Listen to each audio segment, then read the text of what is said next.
Liverpool's first bid for Alexander Isak has been rejected. However, the club still remains hopeful about landing the Swedish centre forward. Liverpool and Adidas have officially launched their new range together, and we're all probably going to go broke. And what is going to happen with Liverpool and the centre back situation? It's one of your favourite shows of the week. Probably your favourite show of the week, if I'm going to be honest. It's Kopish Kollab, Don Hassam, Tom Little, Kop-Ish. Let's get into it.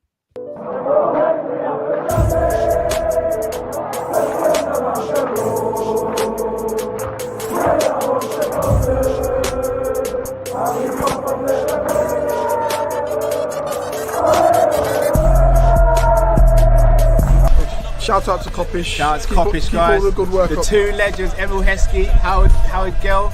Can't get much better than that, guys. Yeah. You know what to do now. Like, comment, subscribe. I'm with legends, guys.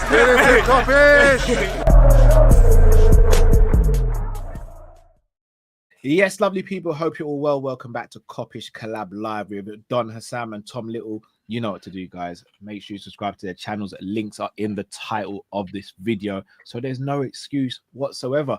And before you all say it, no, Hassam isn't wearing a tank top because Liverpool haven't officially signed Isak yet.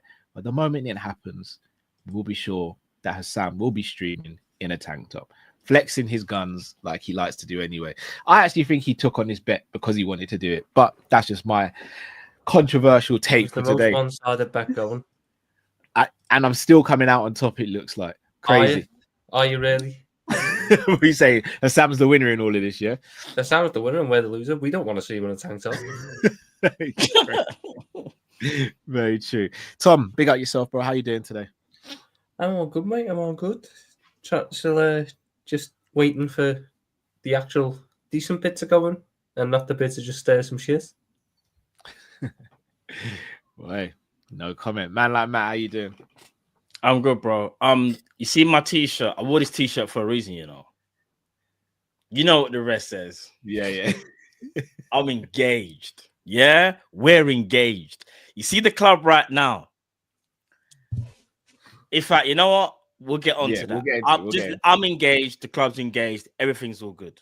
You know, everyone's there. I'm all Sam, I know you ain't got your camera on, but how you doing, my bro? Oh. I think we should wait. Oh, of course, this is their favorite show of the week with myself and Callum on it. You get me? The ones who did not say yesterday. Let's argue the 1% chance Isak doesn't join. You get me? So big up to all of you guys in the chat. Like the video, subscribe to the channel. Isak is coming like me and Callum told you yesterday. Unlike the people who want to discuss the 1%. But yeah, big up to all of you guys. You guys all are amazing. This community is amazing. Kopish is amazing. Tom Little even is amazing. Like, this is just an incredible day all round for us. And Liverpool Football Club have just dragged their nuts across the entirety of the Premier League. I said it, no pause. This nuts will drag across the whole Premier League if we sign Alexander Isak. No pause. We are set for domination in the location. And Tom Little perhaps is the only one that will get maybe my reference. But people, I think, are unaware of what we just did. This is what we just did. This is what we just did, Tom. This is what we just did, Tom. Why wouldn't I get that reference? Why wouldn't we understand that? You know, I'm a massive. I probably know more NBA than you, bro. No, you don't. You want to bet? No, you don't. Yeah, I do want to bet. Are you sure about that? Yeah. Are you sure? 100%. Cal, tell him. 100%. Cal, tell him. Cal, tell him. How long do you want watching NBA for? Matt is, to be fair to him, he's the second most knowledgeable one on Kopish. Bro, I've been watching basketball from Jordan days, bro. Bro, I've been watching basketball since Kobe and Shaq. Jordan was before my time, of course. There you go. Yeah, that doesn't mean you know more. Who won the NBA title? You're asking me that? What, Shea, Gilgeous Alexander? Come on, what are we doing here? Yeah, who else? Who else is on the team? Is this what we're really gonna do? It's my team as well. Yeah, that's how when you know someone actually doesn't know what he's talking about. No. Oh, You that's can't what ask we're me gonna them silly do. questions. All right, I got one for you. If that's what you want to do, if that's what you really want to do, okay. Where did Kyrie Irving? Where did he get picked up from? So before he was in the NBA, Cleveland, first round of first pick overall. where did Cleveland get him from? What do you mean? Where I don't know about What like college or high school? I don't watch college basketball at all, Dude, and I don't watch how the many draft. games did he play? Okay. All right, cool. Yeah, but that's college-related stuff. Come on. No. It's about where you're drafted from. Yeah, but that's All like right, Tom Little knowing about the academy. Where did LeBron come from? Where? Oh, I know that. From high school. Yeah, Which one? Yeah, but Which high school? that's not the point. St. Vincent, St. Mary's. I know LeBron came Thank from you, high Tom. school. Stop talking about quick fire LeBron setting. came from high school. Come Kobe on. came from high school. I know. I swear. KG, Kevin Garnett came from high school, but I don't know the name of the high school. All right, who was Kobe's main point guard for Lakers? This is easy. Main point guard, Derek Fisher. Yeah. Okay. Cool. All right. See. All right. How we doing an NBA quiz before this? I'm not gonna lie, guys. Brown, you get me? I'm just Let's saying. not talk about Mush Parker. Let's not talk about Kwame Brown. Kwame Brown. Come on. Yeah. Come on. I'm just taking notes, guys, because last week we ended one of the shows with Match Bingo. We started with an NBA quiz. I think this could be a little segment on the shows going forward, having a little 10-minute section. Yeah, no, we should. I'm down. I'm still waiting for me to down quiz. For stuff that I know, yes. For stuff that I don't know. Yeah, don't ask me NFL and shit. I don't watch. Yeah, because I ain't got a flipping clue. No, I don't watch that. I only know one player, bro. In the end, well, actually, that's a lie. I know a few, but still. I know two: Odell Beckham Jr. Yes, and Tom Brady. Tom Brady. That's the only two I know. Bro, you want to know real. something? I know we want to talk about the real football, but you want to know why I could never get into it? There's way too many stops, bro. Like, it's just every game, like, every 3 seconds, like, time up. Like, bro, I'm just scared to get into it, yeah. No, it's very different. It's very different. Sorry, I got a fly in here. That's really bothering me. Oh. All right, let's get into it, boys. News has broke recently that Liverpool have had a £120 million bid rejected by Newcastle for Alexander Isak. Sam, I'm going to start with you, seeing as we're the only two believers on this panel. What's your thoughts on this bid going in? And do you think when do you think Liverpool will come back with a second bid? People in the chat who watched my stream earlier will tell you, and they will vouch. You know, the problem is maybe because of my accent or where I'm from, no one believes what I'm saying. But I know what I'm saying, and I don't make shit up. I told them the first bid is going to get rejected. It's going to be 120 million. I literally said it, and then Fabrizio said it like literally half an hour later. Just because Fabrizio speaks in an Italian accent does not mean what he says, you get me, is more valid than what I say. I told you guys the first bid is going to get rejected. You get me? Newcastle rejected our first bid. Happy now? See here, I'm talking like Fabrizio. Newcastle rejected our first bid. But let's read between the lines and let's all be intelligent human beings. How many bids were rejected for Florian Wirtz? 3? Correct. Yeah. 3? Like 3 bids were rejected until the 4th one got accepted. Yeah. This is negotiations. I stick by what I told you all yesterday. I think within these next 7 days, we're going to get the here we go for Isak. Because I believe, and once again, see, I'm using consistent energy, consistent logic. I think that the bridge is way too burnt for a comeback. Hence, Isak's refusal to sign an extension. Because here's the thing. Let's say Isak truly, in his heart of heart, loves Newcastle and wants to do all this, right? He would have accepted a new contract with a release clause, right? That way, if Liverpool trigger your release clause next season, you're going to join them. But he said no. Because as I said yesterday, once again, the bridge is way too burnt. I just think, like certain things in life, you can make amends. If you're in a relationship and you kissed a different woman, it's different than you slept with a different woman. The problem with Isak is he's already slept with Liverpool. Like, this is and on top of this, he's emotionally connected to Liverpool now.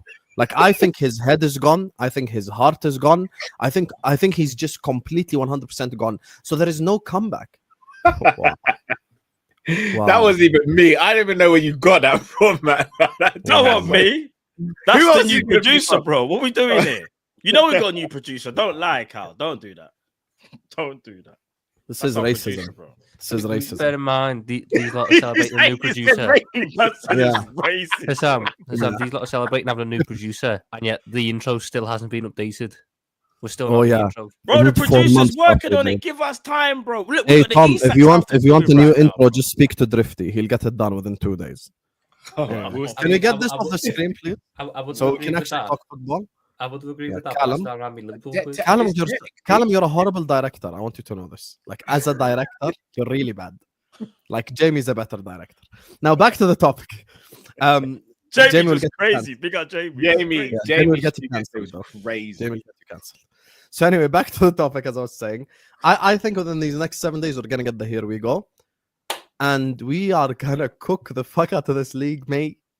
You know, I hashtag one more season made me and Tom agree that I would rather stab my nuts with a fork and never be able to reciprocate than watch Darwin Núñez play for Liverpool one more year. That's not Yokohama against a bunch.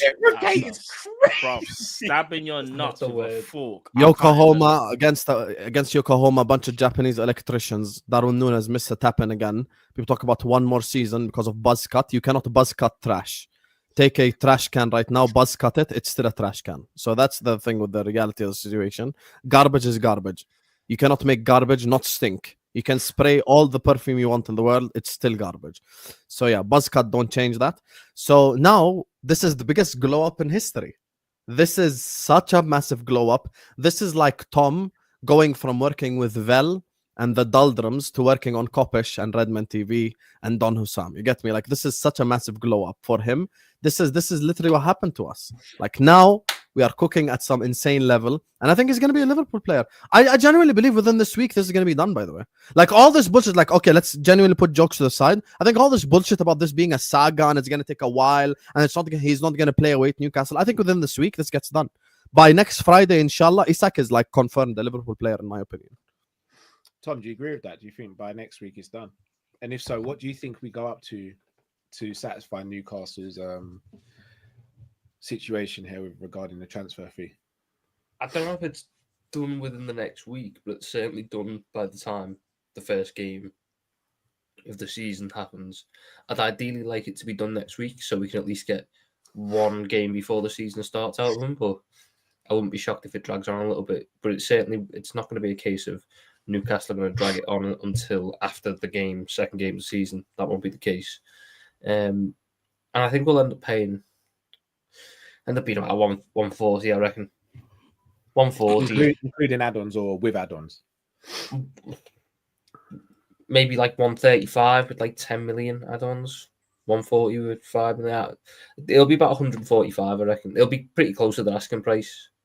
But it'll just be a case of we need to get it done. I don't think it's going to be a case of we wait long enough and then Newcastle eventually just sell for 130. No, I think it'll be pretty close to their asking price, but it probably won't be exactly that. So I got 140 plus like 5 million in difficult add-ons, and then he's our player. The fact the bid's gone in says it all. The whole notion is being Liverpool will not bid unless they believe a deal can be done. Unless they've been given encouragements by Newcastle that they'll sell them, Liverpool won't bid. The Liverpool's a bid, Newcastle clearly. Why aren't you excited, there's a Tom? price. What's the... Where's your excitement? There's nothing. Alexander Isak is coming to Liverpool and you're talking like you're preaching at a funeral. Can we get some energy? There is nothing to be excited about yet. Yes, there is. Yes, there is. Not yet. The statement you just made is why you should be excited. You just said Liverpool should only bid if they got encouragement. Okay, we bid, which means we got encouragement. Yeah, so why are you not excited? Because I'm keeping calm, I'm keeping serene. I'm waiting for the here we go. Ah, you fucking yourself, bro. I've already done the most. I'm gonna continue doing the most. Yeah, bro. The mountains are worrying me. You know this from yesterday. The mountains. Oh, are you speaking about Zubimendi? The mountains are dangerous. He's up in the mountains. Oh, Thomas. He wasn't in the mountains. He was in the city. Bro. Don't worry. He's a city boy. Look, I'm just waiting. I'm just waiting for that second bid to go in. The fact that the first bids went in and it's very much a take the piss bid is what it is. And I've got the confirmation that I know that we're gonna get him. I know we wouldn't bid if we didn't think we were going to get him, so I know we're going to get him. But I'm just not going to jump out with excitement at this very moment in time because I don't know. I don't know when the second bid's going in. If I'm getting news like tonight, second bid's in, it's getting pushed through quickly. I'm buzzing. The interesting thing is, I do wonder for us to bid now, does this mean that Newcastle have kind of went, fuck, we'll sell him even if we don't get a striker in? Wait, Tom. That's the next question I wanted to go for. Matt, I'm going to ask you this. Have you slightly changed your stance on Newcastle won't sell unless they get a replacement in, or do you think now it's just a case of whether they get a replacement or not, Isak's going to be our player? Well, yesterday when obviously was on Hassam's show, I said, listen, he will be a Liverpool player, but there was a part of me that kept on saying, if for those that were watching, I feel like Newcastle would need to get that replacement in. I think they're definitely going to sell Isak, but I just think they're going to want to get the replacement in before they sanction that deal. But I feel like because Liverpool have now made that bid, and Liverpool are only going to bid if they got encouragement from Newcastle, that says to me that Newcastle may be a bit more desperate than what I maybe anticipated, and that they could really use the money. And that money, even though they probably are going to get fleeced for some targets, maybe they don't mind getting fleeced a little bit, knowing that they get those targets over the line. Like, I do think they're going to miss out on Sesko, but I'm hearing Ollie Watkins and Wisa are the ones that they're trying to get over the line at the moment. If that happens, yes, I think they've already made up their mind. I think Isak is going to go. He will be a Liverpool player. I just feel like if you're Newcastle, though, that is a dumb thing to do, to sell your best player without having that, you know, his replacement lined up. Like, what club does that? Now, I'm not saying it can't happen. I'm just saying if you're Newcastle, that's the stupidity. Sam's getting annoyed. But what I'm saying is, that's just from a Newcastle perspective. Like, you got to think, if you're Newcastle, you know you've got an unhappy player, cool. You're going to sell him, but make sure you go and get his replacement. That's just dumb. Why would you sell Isak and then go, oh, we'll figure the rest out later? That's crazy. You're going to be in the Champions League. Now, from a Liverpool perspective, I think Liverpool have been given that encouragement, and that's what makes me now think, all right, cool, maybe their stance has slightly changed, and maybe they don't care as much. They still want to get the replacements in, but Liverpool making this bid, it wasn't a blind bid. And Richard Hughes, we know, don't like working on weekends. I told people this from a long time. You knew it was going to be a Friday. It was never going to be a Thursday, because he's given Newcastle, he's given them the money. He said, listen, you want the money? It's there. Hit me back on Monday. We'll talk again on Monday. You can simmer on that one. That's what Richard Hughes has done. It's a blinder. Because what Newcastle have now got to do now is they're going to have to go through all the meetings, what they're going to do. Bro, Isak ain't even in the freaking country. Isak, I don't think is ever going to go back to Newcastle, bro, unless he's going to get his belongings. It's that No, big. he's going there second game of the season, mate. So, me personally, I think the deal does get done. I'm just surprised, and I'll be real, because I'm not going to cap and say, oh, this is what I knew. I'm surprised, though, at the same time that we did bid, knowing that Newcastle haven't sorted out their replacement yet. I've got to be honest. That's me being real. I mean, is there a world where Newcastle do have the replacement lined up, but it's just not out in the public eye yet? Potentially. We're going to come back to you on that one in a minute, Tom. Sam, I want to ask you about this. And there's a quote that's come out today from Anthony Gordon, according to Craig Hope. Stevie, one sec, buddy. Close the door, please.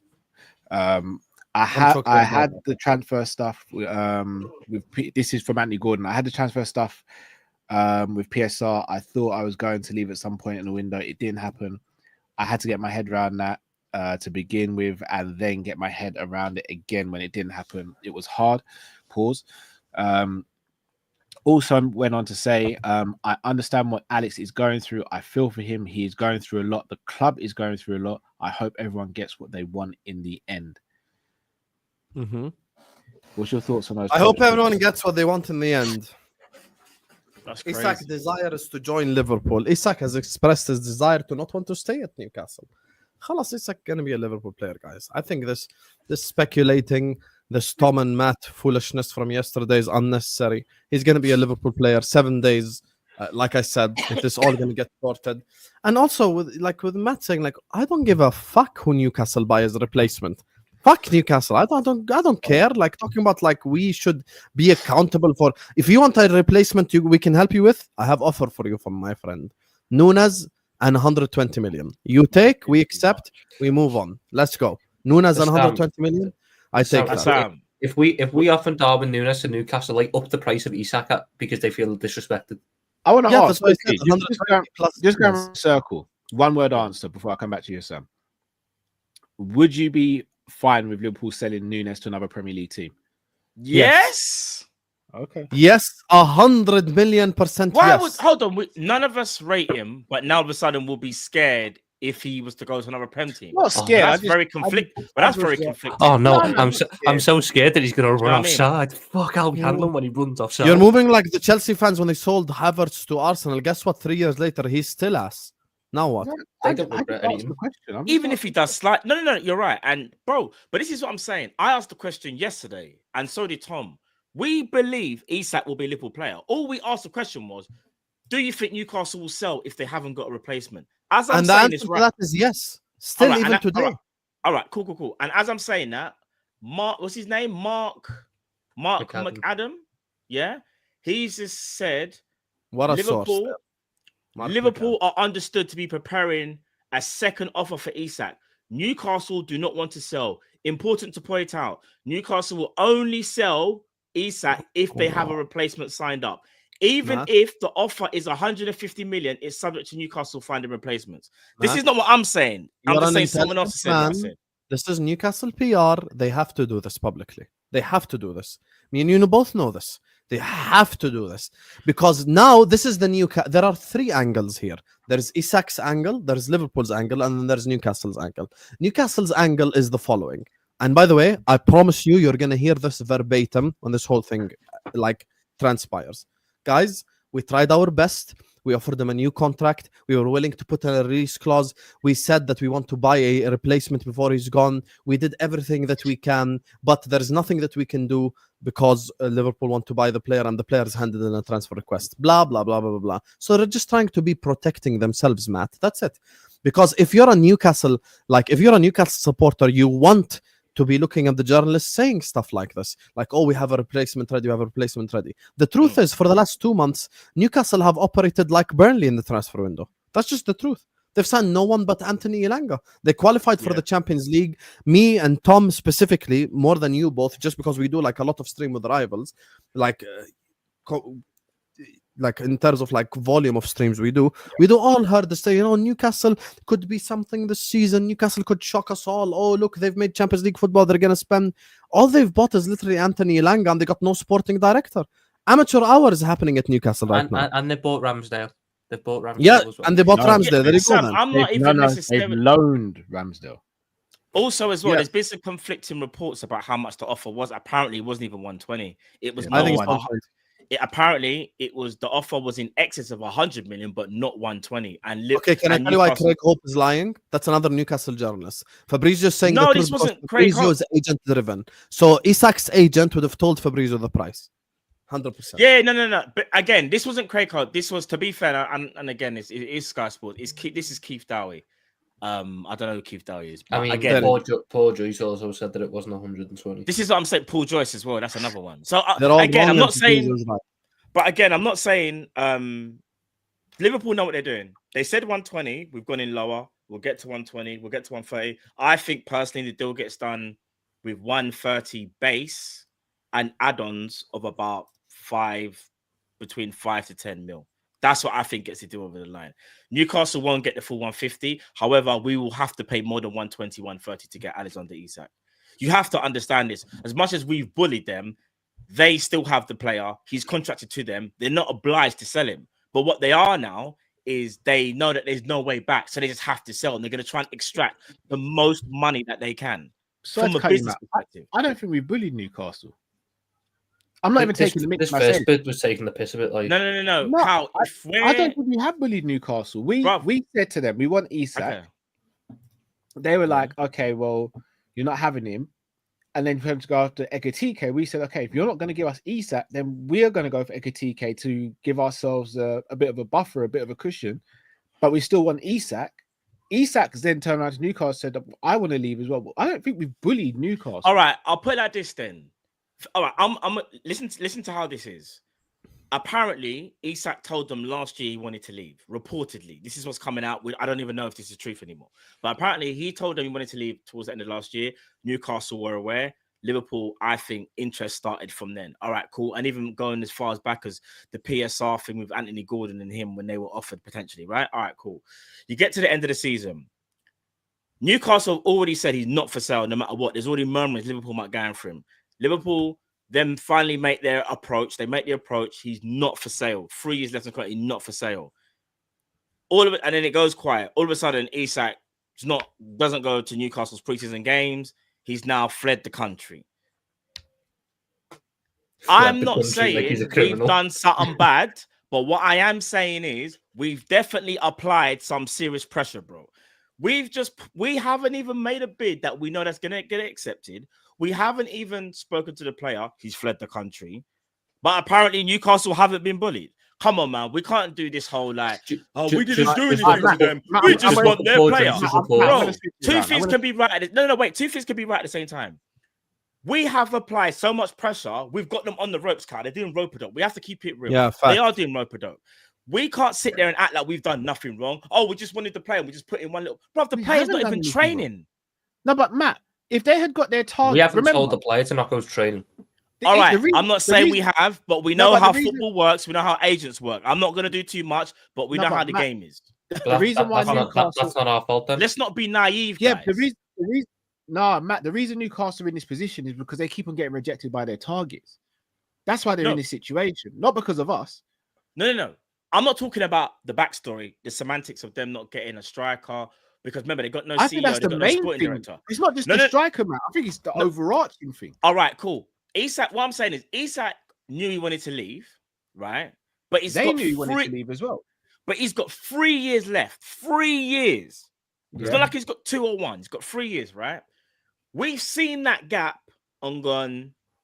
You know when someone just opens the door like slightly, and you just put your hand in the door, Tom. You just open that door. You're not gonna stop until you open that door. That's basically what we've done. So even though the door was left a little bit open by Newcastle, we were the ones that said we're not budging now. We're gonna open this door no matter what it takes. And what I'm saying is, I'm not saying we're bad for doing this, you know. I'm just saying it was definitely a power play from Liverpool. Let's not act like it wasn't.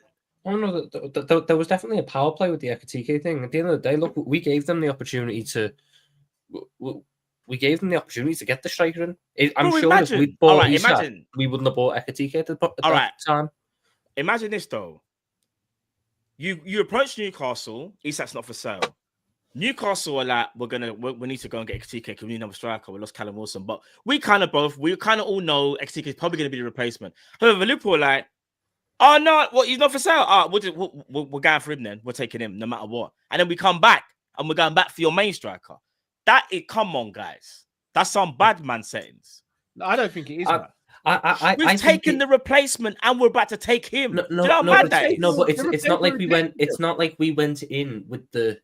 It's not like our whole game plan was built around. Oh, right, so you know what we're gonna do? We're gonna take him. I think we took Ekitike because they put us in a position where we believe we had to. I think at the moment we signed Ekitike, the football club didn't believe Isak was going to join this window. You think? I disagree. I agree with Tom here. So you think when we got Ekitike, you thought that you think the club thought we can't get Isak? That what you think? I think the club thought there's a real chance he's not going to go. We get Ekitike, and then next summer or in January, we'll grab Isak. Guys, don't you remember we did a stream the day after the Ekitike news happened? Yeah. All of us were sitting there going, boy, it's looking a little techie potentially for Isak. Agreed. But remember, Cal, me and you kept on saying it's not looking likely, but there's still a chance we could get Isak. Because remember, we were saying RIP, obviously Diogo Jota and Andre Silva, due to the tragic passing of Jota, we still always knew we were going to get 2 strikers. We just didn't realize the caliber of strikers that we were going to go and get. Yeah. And that's why that door was literally, that's what I said to Tom when you went off screen a minute ago. Newcastle left that door a little bit open, just a tiny bit, Cal. We put our hand on the door like that. We said we're not going nowhere now. Newcastle didn't leave the door open though. The whole belief was, and I remember this at the moment we got Ekitike, the reports were stating Liverpool still have an interest in Isak, but Isak needs to force the issue. Because up to that point, Isak hadn't forced the issue. So where did you read that, Tom? Hold on. Where did you read that? I remember you saying that, Matt. You said they need to... Isak needs to do something. And lo and behold, we haven't done that. No. We haven't made him force the issue. He's forced the issue himself. All right. So I'm not gonna say we've done anything, but I will say this though: Liverpool approached Newcastle, just approached. Yeah, they said no. Like you said, Tom, we was all sat here, saying, "Oh, Isak needs to kind of do something. He needs to kick up a fuss." He's gone and done that. Now I don't know how that was done via agent or whatever. I ain't gonna say nothing. Don't even know. All I know is that he's done his part. By doing that, that's opened the door a little bit more. Because I feel like if he didn't do that, No, it's opened the door. The door was but shut. But I feel like the door was already opened when we didn't see him turn up for the first Celtic game of their pre-season. But that was when he forced the issue.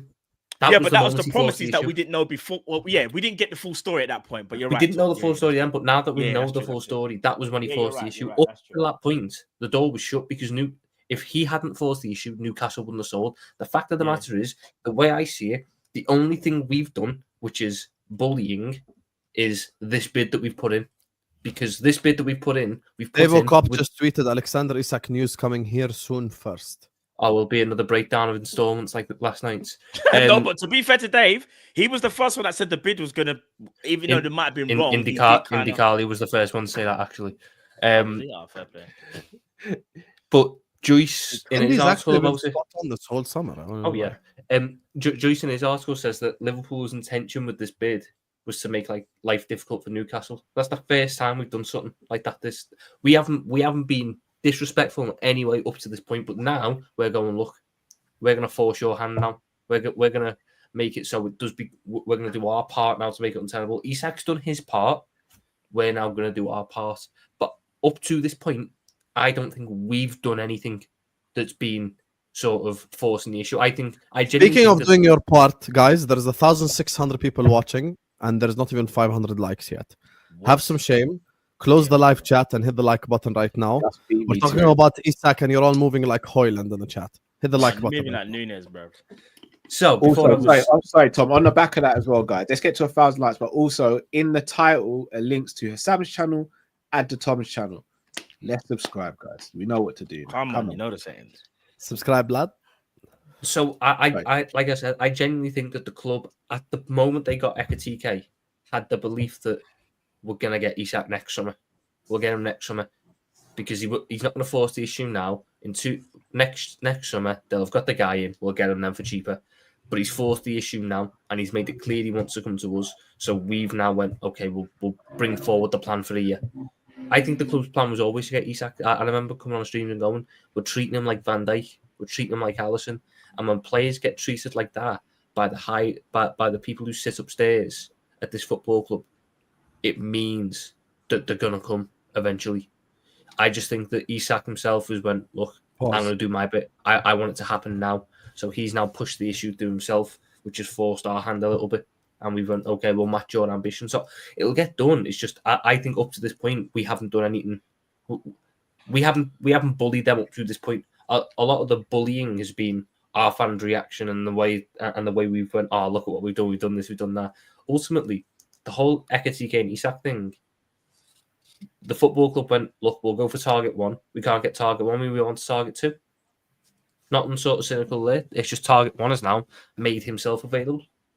Liverpool are always going to go for target 1. The thing is, I feel like now, this moment in time, Newcastle just have to accept. Have you guys acknowledged this? They genuinely just have to accept because the bridge is way too burnt. I don't think they can reintegrate Isak into the team and shit like this because all the examples that we've seen, maybe across Premier League history at least, this is probably one of the worst in terms of turning on your own club. Do you guys remember any other example like this bad? Don't turn up on tour, don't come to training, all this? Coutinho. Yeah, but even then, Coutinho went on the summer tour. That's the point. Yeah, he did. And he did play for 6 months. Yeah, and he played for 6 months.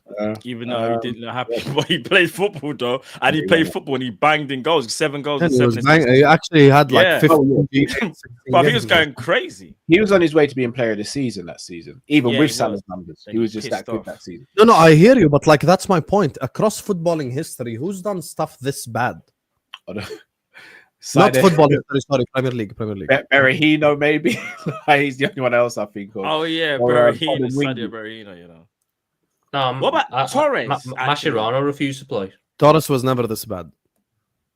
Yeah, I mean, he Suarez put was in January anyway. He didn't have time. Oh, sorry, to hold do on. that. Mascherano refused to play. Torres put in a transfer request. Mascherano refused to play the first couple of games of. I mean, Matt, not 2011, turning up to the and- tour and going to a whole different country is an indirect transfer request. and Raheem Sterling refused to go on our preseason tour in 2015 to force through moves to City. Xabi Alonso was never that bad, chat. Never. No, What about no. Suarez? I don't think Suarez. Suarez- Here's the thing. Once again, the reason why I Suarez is one got discussed this sorted quick. example. Suarez tried to bite his way out of the club. Pause. Okay, Suarez Matt. did bite his way out the club. Let's look at the club that tried to buy Suarez and the club that's trying to buy Isak. The club that's trying to buy Isak is the Premier League champions who just bought. Wait, hear me out. Who just bought Florian Wirtz, Kerkez, Frimpong, Ekitike, and want to sign you. Arsenal at the time finished 4th. We finished 6th or 5th or 7th or whatever it is. It's not similar situations. It would be similar if who won the league that year? Manchester City in it. Yeah. Or No, Chelsea. but, Hassan, I'm just talking about, you said about when the player turned. I wasn't talking about the club that was after. I'm just thinking about the players that were rebellious trying to get away. Didn't Suarez even go to the preseason tour and training and stuff? The 40 million plus one? He was there. banned.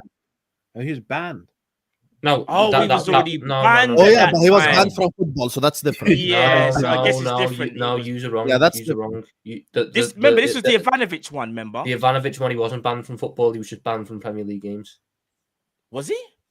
Mm-hmm. He was Same banned from shit, Premier and he League was and Cup banned from Premier League games but, anyway. But he was allowed. He was allowed to go to preseason. He wasn't banned from playing the preseason games. He was banned because he didn't play. He didn't play the League Cup game that season. I don't think. Yeah, he didn't. Because he had a United. domestic suspension. He was allowed to play in preseason. Are you sure? Yes, no, bro. it was after the Chiellini ban, which became a Yeah, the football Chiellini ban. was a worldwide ban. The I know that Chiellini one was a worldwide football ban. This one Yeah. wasn't a worldwide football ban. The Ivanovic one wasn't a worldwide football ban. I'm pretty sure he didn't play preseason. I might be wrong. I'm pretty sure he didn't play preseason though. But that wasn't because he was banned. That was because he was trying to force through his move. Oh, fair enough. Fair enough. Tom, I want to speak to you on this because you made a point earlier in the show saying that you wanted Isak in ideally before the Community Shield game against Crystal Palace. So he's just got that one game on his belt.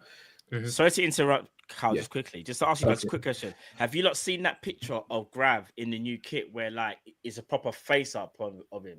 Like, and it's like he's got a massive, like it's proper close up. Have you not seen it? No. Mm-hmm. No. Someone's done the remix of Isak, you know.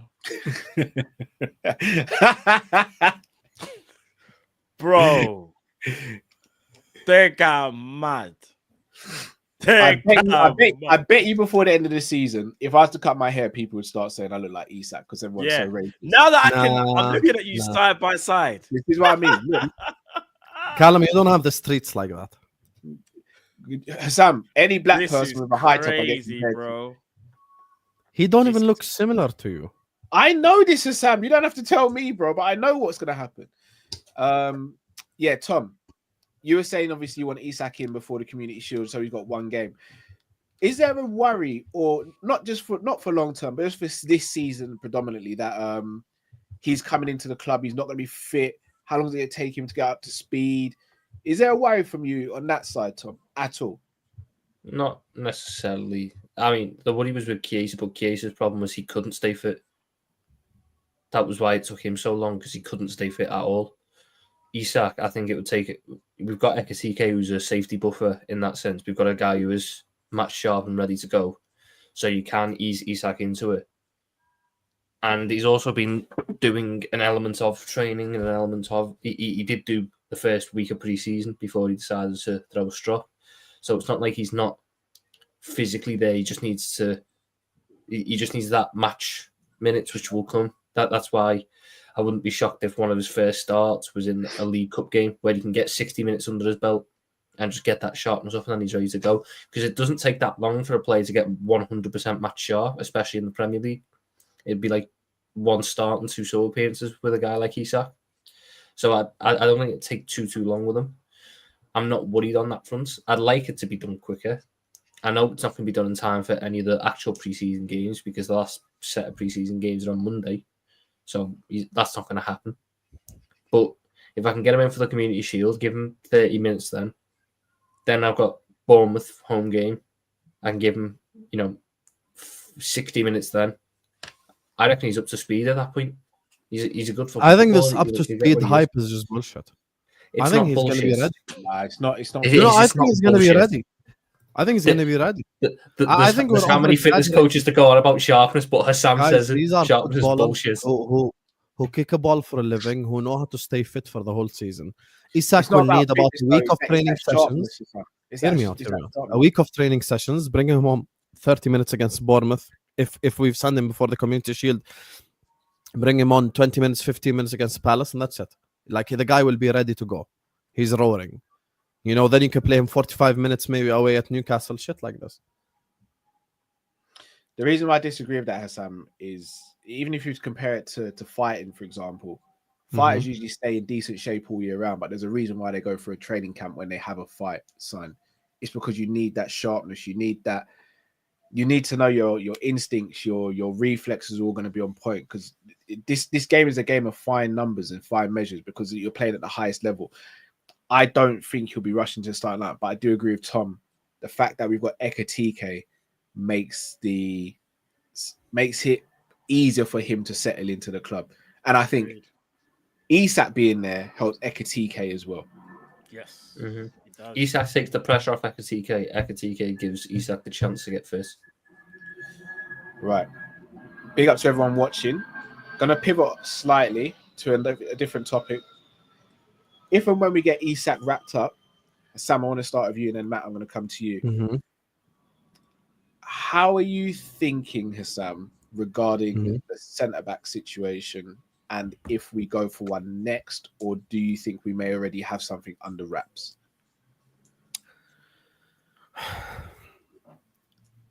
Look, if it's Mark Guehi, I'm good with us signing just Mark Guehi. Like, if it's just Mark Guehi alone, I'm okay with us signing Mark Guehi alone. But if it's like a young buck, I need another young buck, because you just can't really trust that situation right there. The thing is, like, with this Guehi situation is the following. Like, look, he's someone who's Premier League experienced. He's a Premier League captain. He's played in big games. He has that experience about him. He knows what he's doing in terms of playing on the football pitch. So that's something that, like, will separate him from the rest. You know, like, for me, that's something that I really, really, really, really like about Mark Guehi. If you're gonna get a young, inexperienced guy, people don't deep this. Joe Gomez has an Achilles injury. He's probably not gonna be back until what, like December time. So we literally have like Carabao Cup games. He has to have surgery on it. Okay, Tom. Me and you will see. We'll see how long it'll take him to come back. Anyway, I think we're gonna play like Carabao Cup games literally like next month, bro. Like in September, there's gonna be Carabao Cup games. So we're gonna have to rotate. We're gonna have to interchange players. And like, the thing is, I mentioned this example. The Portland Trailblazers drafted a center because they needed a center instead of drafting Michael Jordan. And then 20 years later, they drafted Greg Oden instead of drafting KD because they needed a center. I get the fact that we need a center back. Let's get Michael Jordan through the door. Let's get Kevin Durant through the door. That's Isak. And then after that, we'll sign the center back. For me, I think the center back situation is just as much as a priority to everything that we've spoken about. Like, I really like Van Dijk and Konate. I love them both, but we need someone who is at least just as reliable, just as experienced. That's why for me, Mark Guehi is someone that I really want, bro. Like, I really want Mark Guehi really badly, because I think he represents everything that's needed by this team right now. Like, I give you guys a genuine example. Let's say Konate just gets the flu before the Bournemouth game, and he has a stomachache. If we're pulling up with Van Dijk and Guehi before the game, no one's worried. Let's say Van Dijk, he get me, like, I don't know, like he has a broken finger or something, and we're pulling up with Guehi and Konate. You guys are also not worried, because he's Premier League experience. And I think that's the difference between me going like Van Dijk and Guehi versus Van Dijk and Leone. Like, those are different things, because with the Leone or whichever young centre back you want to talk about, they still need time. And me and all of us here watch football for a while, even Tom now. Like, bro, like, young centre backs will always make mistakes. That's the thing. Like, whether we like it or not, Saliba had to go practice in Marseille before he became ready in the Premier League. And even then, he comes to Arsenal, makes 2-3 mistakes. Gabriel, I still remember at the beginning when everyone was calling him Bozo. Now people are calling him a reliable defender. So do we have time to lose a league title over 40 million for Guehi? I think not. Now, I think maybe the smart thing is to wait a little bit and eventually Crystal Palace will budge. Eventually. Because in their mind, okay, we're going to lose him on a free. That's the thing for me. Matt, I'm going to come to you with the next question, then you, Tom. And Matt, I want you to hear me out with this because I might be completely wrong, but I just want you to hear me out with this. I think we may have potentially been looking at things wrong. We've all estimated and presumed that Endo would be one of the centre-backs to step in should something happen to one of the current centre-backs. However, we have seen last season that Slot is more than happy to play Gravenberch there. Are we looking at a situation where Gravenberch actually is potentially one of the centre-backs before Endo because we have so much cover in midfield at the moment? If so, does that worry you? It definitely worries me. Last season when we played Gravenberch, when we went down to 10 men against Fulham, he played as like an auxiliary centre-back and was doing up CDM as well. And he was just doing everything.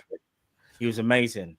And from that day, I said Gravenberch is going to be seen as an emergency centre back. I can just because the way how Slot likes to play football, like he wants also someone that can pass the ball, keep hold, like calm in possession, all that stuff. The problem is though, is that you should only really see that if the worst case scenario. When I say worst case scenario, I'm talking we've signed Mark Guehi, and we've also got like a young up and coming centre back as well. Like I don't know who the name is, but so we've got a youngster. But let's say that there's an injury crisis. That's when you see Gravenberch. We shouldn't be seeing Gravenberch if he's third or fourth choice. Like you should not be playing your defensive midfielders at centre back unless 4 of your defenders are injury hit. Like do you know what I'm saying? Like there's a crisis. Because if you do that, that also leaves us short in midfield, like you said. And Gravenberch is a unique profile of player. There's no one else like Grav in our team that in midfield. So if you take out Grav out of midfield, yes, we can get away with playing Szoboszlai and McAllister. I think that would still do well. But Szoboszlai is not Gravenberch. You want to play them together, so to speak. All the players have different attributes. You want to keep Grav in his best position. He is a number 6, whether people like it or not. I know some people say we need another 6. Yes, we do. I think to compete with Gravenberch, not to necessarily take him out the team. And if it is taken out the team, it's because that other person's playing so well that Grav has to sit on the bench. But I just don't see a world where that happens because I think he's crucial to the system. So, bro, to answer your question, I think we'll be making a massive mistake if we use Gravenberch at centre back next season. Because what that says I agree to me completely, by the way. Yeah, if we do that, that says to me that we didn't prioritize our shopping correctly, and that's one thing that we shouldn't lose sight of. I get it. We're gassed over Isak. That's gonna break the internet when it happens. By the way, but don't go and get me Rodrigo if you're not gonna go and get me Mark Guehi first. That don't even make any sense. Make sure you get that. Once this Isak saga is done, you make sure you get a centre back, because one thing I don't want us to do, and it will be so Liverpool. We have the best transfer window ever, but in the back of our minds, we always think, flip, if we get one injury to the centre, we're kind of cooked. Like, we can't think. I don't want to think like that throughout the season. Yeah, but if in the first game of the season, I tell you, we're going to play Leone and Van Dijk, you won't be happy. I'd be fine with that. Yeah, I'd be. But Tom, you're saying this now. He's young. He's inexperienced, bro. They're going to make mistakes. Yeah. The thing with Gravenberch, can I convince you on Gravenberch? I'm good. Can I convince you on Gravenberch? Let me tell you the alternative angle. Okay. Who in the league would you consider tough teams to play, whether it be home or away? Let's Chelsea. Count together right now. Right. So City, Chelsea. Yeah. Chelsea. Yes. United and Everton, just because they're rivalries, not because they're actually tough games. Newcastle. Yeah. Ooh, yeah. Newcastle. Yeah. But because you take out a shit game at the best of the time. Yeah, no, it is. But because you take out Isak, I will say that the drop off is quite big, though. But still, St James's Park is it's all of a sudden a lot more hostile. Aston Villa as well. I wouldn't consider Aston Villa tough to play that way. Who's the team? By the way, Callum, let's keep this in mind. The only way why we drew to Aston Villa is because our striker missed an open net. Let's not forget this. No, I hear that. Like, I wouldn't consider Aston Villa tough. It You was get me? it was still a tough game though, Hassam. Okay, I you want to mean- know something? I'll give you Villa. We're at 7. I consider Let's say Palace a Villa tough away game. is tough. Fair? Villa at Anfield isn't tough. Okay, fair? I consider Palace away a tough game. No, Palace we're good. away, We're no good. problem. Oh no, I disagree though. We're fine against Palace away. With all due respect to Palace, we're fine against Palace away. Okay, then we're at 2. Forest. So we have 5 games, whether it's rivalry or tough games, home and away. So that's 10. And then you got 2-3 away tough games. That's 13 out of 38 games. Now I ask you a genuine question. If, let's say, Burnley at home at Anfield, Alisson, Frimpong, Gravenberch, Van Dijk are the 2 centre-backs. Left back is Kirkaz. Our 2 pivots are Soboslai, who will help out defensively because of his work rate, and McAllister. In front of him, Wirtz. And then we got Isak, Gakpo, and Mo. Would you be bothered if Gravenberch has to stop the 3 counterattacks that Burnley have? Yes. I wouldn't be, to be honest with you. I think that the worst thing you can do as a football team is if you need to fill a spot, take out another spot to fill it in, because you're then weakening 2 positions. If we play Gravenberch at centre back, we're weakening centre back and we're weakening DM. I would rather have Gravenberch stay in DM, so I at least know my DM position's at full strength, and then put Endo or whoever at centre back, and know that having an actual DM in DM who reads the game better, who can win more midfield battles, who understands how to play the role, is probably more helpful to protecting the auxiliary centre back than if I've got my DM being that centre back and I'm putting someone else out of position at DM and hoping they can do the DM's job, which then leads to mistakes at DM and mistakes at centre back. I think ultimately what you just need to do is go, right, we need to play a centre back. Endo, you're going in. Endo is 5th choice. Gravenberch is, if we have a crisis akin to what we had in 2021, where every centre back employed by Liverpool Football Club goes down for the season, Gravenberch has to play there. But I don't want Gravenberch being anywhere from 1st to 5th. So He can be 6th.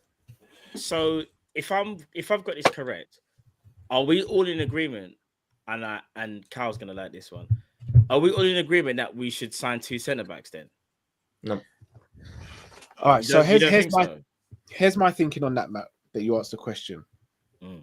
If we were to sign an out-and-out DM, then I think we're fine with 1 centre-back coming in. If we don't... Hear me out. If we don't sign a DM, then I think we need 2. Because if you sign a DM, then if Gravenberch is unavailable, Endo... and that DM is able to step in, then you're not worried about Endo playing in midfield. He can play in defense as a 5th choice. I'd be fine with Endo being 5th choice if that's the case. If we're not going to sign a DM, then for me, I do think you need 2 centre backs, because if Gravenberch needs a rest or he's injured, Endo might need to come in, or he needs to be available for centre midfield. So that's where I sit on that. Okay, all right. So, but this is the part that I don't like about this debate. We act like Joe Gomez is always going to be injured. He's not. But Tom, I can't sit there and say I'm going to rely. I can't use Joe Gomez as a reliability person. How many games does 4th choice centre back play? Well, it depends on what team you're looking at. For us, how many games do you expect 4th choice? All right. Before, really quick, okay, man. Go. Because I was going to break this down on another show. Chelsea. I know they've got a bunch of players, but how many centre backs do Chelsea have? They've got you're 5. stealing my rhymes because I wanted to. Because I was going to say Arsenal. How many centre backs do they have? Arsenal. All right, if we're going to look at our rivals, Arsenal, Chelsea, City, all got 5 centre backs or more. I believe Nottingham Forest have 5 centre backs. Aston Villa, I think, have 5 centre backs. Newcastle probably the only ones that don't. There are a lot of teams in the league who have got 5 centre backs. Man United. Hold on. Who are Arsenal's 5 centre backs? They have Kirior, Mosquera, Saliba, Gabriel, and Ben White. Ben White's a right back. He's also played centre back for them. Okay, but then I can do the same with us. Endo can play centre back. So then we've got 5 centre backs. They've a cop bomber. It's not a bomber. It's just about the instalments again. He's No, he's but- just changed his. Bro, can I He's just just changed read his it out bullshit for about the the installments. Tom? Stop being a negative Nancy. What's wrong with you, bro? It's a nothing story. The installments have changed. Tom, stop trying to because Hassam's right. You're trying to dampen the mood, and I don't understand what's going on with you. I'm gonna speak to you By the way, offline. Calafiori is make sure another you're one. right, Right, bro. Calafiori is another He's a one. left back. Back. Yeah, all I'ma right, but speak to you- I'll people make sure saying he's a Tom's left right. back. But hear this, Tom. If they play Calafiori there, they've still got Skelly and they've still got Zinchenko. If they play Ben White at centre back, they've still got who? Timber at right back, right? But that's the same with us. If we play Endo at centre back, we've still got Gravenberch. You know what? We've still got Jones. I'll put the banner in chat so No. you guys can read it. Tom, you're missing the point, bro. What's the I've point? named more than try. 5 for Arsenal there. More than 5. Mm-hmm. Okay, Liverpool- so Arsenal have more than 5. Chelsea's centre backs. Chelsea. have 'Cause got better. I'll break it down team by team. We can do that. Chelsea's Yeah. they've got Colwell, they've got Chalobah, they've got Adaribo, Adebayo, Badiashile. That's 4. Fofana. Fofana's 5. So, Yeah, Chelsea got 5. Yeah, they got 5. but and this is what I should have said with Arsenal. Arsenal are looking to sell Kivior. But they Chelsea- haven't sold him yet. But they're looking to sell him. He's But they not in haven't the sold him. plans. As things currently he's not stand, fit. though. As things currently stand, I know what you're saying, and you could be right. They could be trying to sell, but he hasn't gone yet. So as things currently stand, I remember they brought in Gabriel, Saliba, Mosquera, Calafiori, Kiwior. But Yeah, again, is that right? Calafiori and Ben White play at fullback. Their first position is fullback. But they can play centre back. Because of their system. But that's Right, like me saying fullback- It's the but- same thing as Joe Gomez, no? Yes, but Our we look full- at Joe Gomez as a centre back. No, but Tom, our fullbacks can't play centre back. They cannot play centre back. Mm-hmm. Theirs Yeah. can, so they've got cover. So we it's have completely cover. different situation, bro. But we have the cover. We- If we buy one centre back, let's bear in mind, if we buy one centre back, we have Van Dijk, we have Canate, we have new centre back, we have Joe Gomez, we have Wataru Endo, and for emergencies only, we have Gravenberch. No, but you're doing the emergency only. You know, any team can do emergency only, Tom, right? But that Calafiori will not play for Arsenal at centre back. But that's Unless not it's an an emergency. If Calafiori plays at But that is an centre-back for emergency. Arsenal, it's not an emergency. It's not an But it is, emergency for because Arsenal. they won't play him at centre back otherwise. How is it Tom? Calafiori Because if they were is going a to play centre-back by Calafiori at trade. centre back, they would have played Calafiori at centre back by now. No, but he he's only a plays him at centre-back left by back. trade, bro. So it's not an emergency. He's a left back by trade. Tom, come on, bro. Are you telling me he's not played for Italy And for also, Bologna? let's look at how their systems are set up. Their fullbacks are fucking centre backs. They're obviously going Calafiori's to a have more centre-back, guys you that know. can do that. We have to try and sell a centre back because they can sell a centre back on 4 positions. You can be a centre back, you can be a right centre back, a left centre back, a left back, or a right back, and in some cases you can even be the DM. We are selling a centre back on your either left centre back or right centre back. That is it. Can I ask a quick question, Tom? Just quickly. Are you just against the idea of having 5 centre back? Like you don't like the idea, or is it you just don't believe that's something the club will do? Because that's what I'm not against the idea of 5 centre backs, but I don't think we have the setup for 5 centre backs right now. We don't have that young. So you're academy not centre-back. against it. So you're cool with 5 centre back. You're cool with it. In an ideal world, you can run 5 centre backs, yeah. So but why we then can't- you why but so we why are can't- you so Because we can't create that ideal world this summer. But Tom, you do realize one injury. So or- my ideal world Yeah, for centre yeah, backs is yeah. you have. I'll just use us. You know what we had in 23-24? That was the ideal world for centre backs. You got Van Dijk, Canate as your starters, Matip experience, Gomez versatility, and Quansah is your 5th choice youngster. Facts. Shouldn't play but gets the opportunities. facts, and But that for we me still haven't only replaced works if Matip. your we still haven't replaced Matip, Quansah stepped up into that Matip role and Endo became the 5th choice centre back.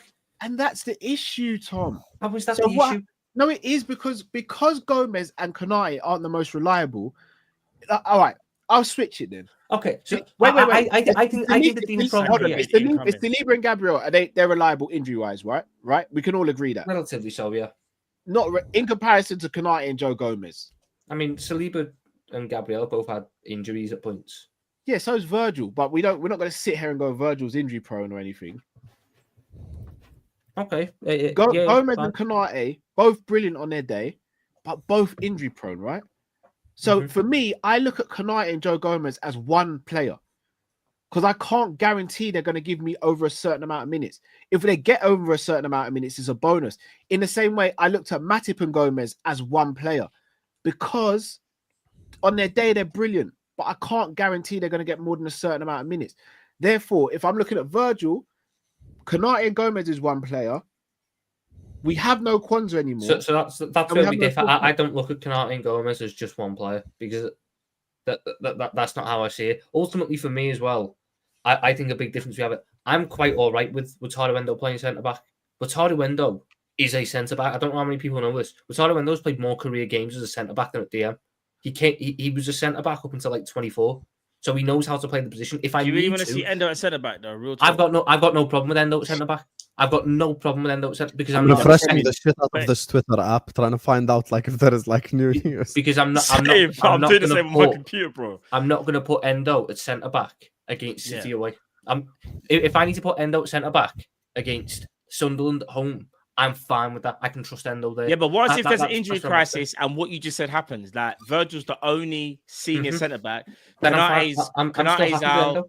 Konate's out. Gomez is out. That means you're putting Endo in. What's happening into that high line? That high line's getting cooked. That's fine. We don't play as high of a line. So it don't matter what line you play with Endo. Any space behind is always going to be a problem. Endo's also played a right back. Would you be alright with him playing right back? Bro, why do people have this overconfidence? Cal, let's not be disingenuous here. But when I say Endo has played at centre back, Endo's played over 250 career games at centre back. Where's he played? That's where I'm being. Where has he played? Is Endo a centre back though? He's not a centre. I don't care what. Endo is a DM. I don't care if he's played it. Bro, Wataru Endo has played 242 games as a centre back. I know if I have I'm going to rip off the band. I'm going to rip off the band-aid. I'm actually going to rip off the band-aid. This is what I'm going to say. I understand Endo is now this cult hero. I fully get it. Wait. Hold on. How many? Sorry, cut you, Matt. How many games did you say Endo's played at centre back? Like 250. He's played 153 of those games at centre back. 4. Do you want to tell me, Tom? No idea. Is it a Japanese team? Shonan Bellmare. Mm-hmm. So you know who they are? So he's played at centre back. That's what I'm hearing. He's played at Shohan Bellmare. Who is Shohan Bellmare, Tom? A Japanese team, I presume. Okay. And so because of that, he's a centre back, yeah? If you play 250 career games at centre back, you don't have to play centre back. Come on, Tom. So hold on. So we're looking at, oh my God, Wataru Endo's played 150 games for Japanese team. But you know what? Giovanni Leone's played 20 career games. Let's sign him up. Because he's a much better centre-back. No, it doesn't work that way. At the end of the day, I'm talking about fifth choice centre-back. I'm talking about a guy who should be getting, at most, 5 appearances as centre-back in a season. But why do you want to see... No, but here's the general consensus, and I think this is where... He played 83 games at centre-back for Urawa Reds. Yeah, the best team in Japan at the time. I need people to understand this, though, and this is me being very, very serious. We're the Premier League champions, but for some reason, we're okay in an emergency with seeing one of our DMs play centre-back, but we could just avoid that by buying 2 centre-backs. So that potentially doesn't really happen. Because I don't see how do you make the 5 centre-backs work this season? Please, I've wondered this. How do you make it work? All right. You buy Guehi and you buy that young centre-back. Mm-hmm. Joe Gomez is already here. We don't even know what's going on with Gomez. He's got a minor Achilles injury. I've already said this. An Achilles injury is not minor. So therefore, Joe Gomez is one of them ones, in my opinion, where he's just a bonus, bro. He's a bonus if he's not going to be happy with that role, bro. Joe Gomez ain't gonna have a say because he's not available. If he was playing, so then he could just throw a stop in the season. All of a sudden, you got an unhappy player. Oh my days, we have an unhappy player. Luis Diaz wanted to leave 2 seasons ago. We had flipping Dejan Lovren who wanted to leave two years prior before he left. Bro, it's football. It happens. I'm not trying to force him out the door, but what I'm saying is let's not do the whole. Let's do the nicest thing possible and make sure that Joe Gomez is like looked after. He's looked after. So what do you do then if come the Community Shield, Joe Gomez is on the bench and it was a minor Achilles injury? Then he's on the bench, bro. And I still want 2 centre backs, Tom. Or I want a centre I back in the don't, I DM. don't get how you're going to make 5 centre backs work when we don't have this young academy lad who's happy with no minutes. Because Shall I even tell if you- you shall I tell buy, you- shall I tell you how? even if you buy this Leone kid, Yeah. because he's coming in for about 30 million, he's going to have expectations of game time. I cannot, with 5 centre backs, give everyone the game time they're asking for. Yeah, you can. Also, Tom, on that note as well, we're sitting there saying we don't need to get a right wing because Frimpong will be Salah's backup, right? I'm So not let's saying be- that. I'm not saying that. But that's a common consensus, right? So let's say Frimpong has to play more games than we want because of some situation with Salah. I'm not even going to put it out to the universe. Who's the backup right back for Conor Bradley? Frimpong. So Frimpong's got to do up right wing and backup right back at the same time. Because How is that even possible, Tom? If Salah's not available and Frimpong has to play right wing, we have no backup right back. Oh, Cal, it is Oh. possible. Shaqiri was Elliot's. No, what was it? Elliot was Shaqiri. Gini Wijnaldum and Shaqiri's replacement. so, Yeah. what, I've done it before. okay, so if you're asking for an in-house solution, I There you would go. rather play Szoboszlai on the right wing and then Frimpong at right back. But I personally believe, which Or you is could just why go I'm, Joe Gomez if we have an extra centre back. we can what? Have Joe Gomez as a rotation with Conor Bradley. I mean, we've seen him play right back and we're comfortable with him at right back, right? So the role you want to give Joe Gomez this season is your 5th choice centre back, which means you get fuck all minutes anyway, and your Who could 3rd also choice come- right back, which will mean you get fuck all minutes anyway. He's the versatile defender. Yeah. This is what I'm Shall I saying. tell you why? The Shall I tell versatile you why? defender plays. Yeah, so he'll get minutes here and there. He'll come on Guess and- what? Guess what, Callum? Because of the way the roles have changed with our fullback, Joe Gomez cannot do that right back job. He can't. So And he why won't is, be trusted there. why is it City can make it work with all these centre backs and they all Because get how good does amount of City minutes? play their fullbacks?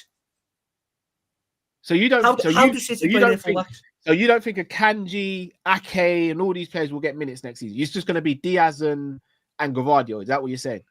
Well, No, no, sorry, I didn't say that. Kanji. But No. So, who is so so, why, so, why so is it please City tell me can who make is it City. work, but we can't? Right. So we're looking at Arsenal and we're looking at City. Look at how they've played their defences the past however many fucking years. They have played with 2 full-backs who are playing as centre-backs. So all of a sudden, centre-backs are coming in with a chance of playing 4 positions. Let me ask you this, Callum. Bradley goes down with an injury and we've got to use Frimpong at right wing. And you put Joe Gomez at right back. Look at how we've used our right back all pre-season. Do you want Joe Gomez making them inverted runs to play as a 10?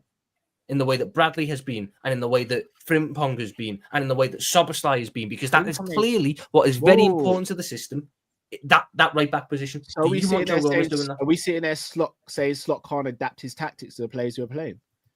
Does Endo not- play the same as? So does Endo play the exact same as Gravenberch when Gravenberch is unavailable or is being rested? No, because Endo doesn't fucking play. That's why Gravenberch started so many games. So when Endo did play centre midfield, did we play the same type of football? Yeah, pretty much. Do me a favor, Tom. We did. Endo ain't got half turn. Let's not do this. No, yeah, Endo and Gravenberch didn't play the same way, but the football team still done the same things. How can they do the same thing? Gravenberch was the person we're picking up the ball, turning on the half turn and driving up the field with it, or giving it to McAllister. Endo was never doing that. Endo he hadn't got wasn't, that in his locker. But Liverpool's style of play didn't change because Wataru Endo was playing DM. Liverpool It still had built to up. change, Tom. Of It course didn't. it did. Oh my god, it didn't. It Tom, didn't. how A can player it not changed. change? When Gravenberch how- is so Gravenberch what- is so the what- linchpin of our midfield, how can it not change? It's like saying when Lucas Leiva played instead of Xabi Alonso, our football didn't change. Of course it changed. Lucas Leiva ain't got the passing my range as Xabi God. Alonso, so it has to change. It has to. didn't change. We built up in the same. We still wanted to do the same things. We still How wanted can we to play build the up the same same way. without ground? So what games did Wataru Endo play DM in? I can't remember off the top of my head, Tom, but he's played DM this season. I'll find them for us. I'll Let's find them get for back us right to a now. happy place, man. No. We're doing this. We're doing this. That picture's cold. This is what happens. You bring up 5th choice centre backs. You disrespect Wataru Endo. This is where we get to. Whoa! Why did I disrespect? Where did I disrespect Endo? No, do you know he's aiming at me? Do you want to know why? Because I said I'm so sick to death of. We get it. He's a cult hero, bro. I No, get it. I respect the him. Endo stuff is crazy. I'm not gonna lie. Yeah, like there's this overdoing it now. Like he's some mad. Like he's. Do you get what I'm saying? How Like, is saying? he's a How good is squad saying? player. I trust Wataru Endo to be 5th choice centre back over doing. He's a good squad player, but let's. Over who? Sorry. Know what I mean? How is saying that I'd have Wataru Endo as 5th choice centre back overdoing it. Because he wasn't even playing centre back that much in Germany, but you want him to do it in England. Yes, because he would be doing it as 5th choice. This is the When- part where you. I'm sorry, Why this is the would part you where want you a lose me. DM at centre back? All right. Just quickly. Do you think Man City would ever put Rodri at centre back? Do you ever think they would ever think about doing that? No. I know. Guess what? They did exactly that with Fernandinho. And what happened? What happened? And I said Rodri. Well, they went. But you're going to they weren't as Fernandinho. good because guess what? A 5th choice centre back is as good as a 2nd Did choice Party centre-back. play? Did Declan Rice play centre back for Arsenal? Has he done it for No. 5 games, 3 games? No. Did Jorginho do it? Oh, hold on. I'm not Did asking. Jorginho I do start. Oh, hold on. The whole point of using Rodri and Declan Rice is fucking pointless because I'm not saying I want my starting DM to do it. I want me backup DM. That's why I just potentially be No, 5th I'm choice saying centre-back. they're never put Did- into did positions Jor- where they No, have but to did Jorginho use their do it? CDMs at Did centre back Jorginho because do they it? have defenders, bro. Did That's the Jorginho do it? argument. No, Did why would Jorginho do Jorginho it? do it? Jorginho's never played centre back Broski. before.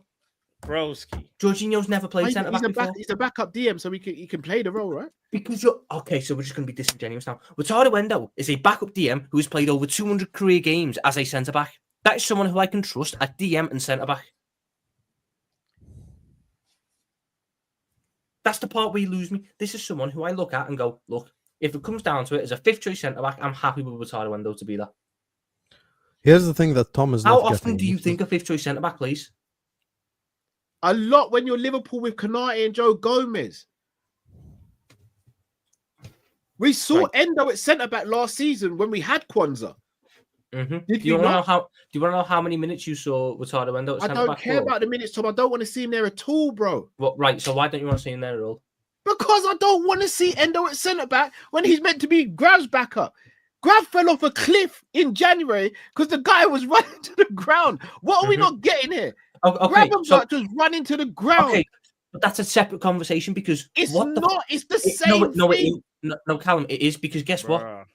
Why do you think Arnie Slott's going to manage it any fucking differently this year with the same players? Because he's if got the he same gets players at another DM. centre back or two, he doesn't have to play Endo at centre back. But that's not going to change how much Gravenberch fucking plays. Yes, it would. He's already said he played too many players too much, bro. He ain't gonna make the same mistake twice. Yes.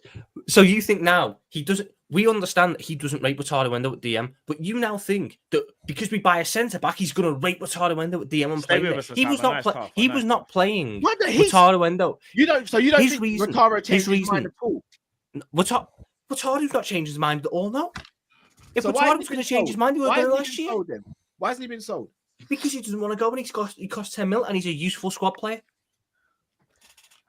You can do a Guys, hell let's of a move lot this on. Let worse. Hassan than Wataru Hassan, Endo. you was going to say You know, something. the thing Hassan, you is, say like, something. listening to Tom is painful. It's very painful because, like, this whole like Endo played center back in the Japanese league and stuff. I'll tell you exactly what Tom is doing. There's a guy I called out 3 years ago in the beginning of the Hussam Villain arc on YouTube. I forgot even his name because it's not relevant enough. He put a depth chart for Liverpool Football Club and he put James Milner in 5 different positions. That's exactly what we're doing right here. The thing is that people need to understand is across the season, injuries happen, people get hurt, people get sick, people have to go to different competitions, shit like this. It's very important to always plan properly because you don't plan to fail, you fail to plan. This is this is just the fact of football. We saw it with our very own eyes in the Kabak season. We saw it with our very own eyes in the Ben Davies season. Now, I'm not saying that we're going to have an injury crisis like this, and you can't plan for an injury crisis. I understand. But at the same time, you can't go into a season by talking about 5th choice, 4th choice, 5th choice, 4th choice, like that's the point. Yeah, but the point is not 5th choice or 4th choice. The point is literally within a month, we're going to have to play like Carabao Cup football. Literally categorically next month, like in September, there's Carabao Cup football of which we will need to play these players. That's why it's very important for us to do that, to have to be ready for all circumstances. That's the thing for me. And I think a centre back unit of Van Dijk, Kanate, Gahey, Gomez, and Endo is fine, is ready. I think that works.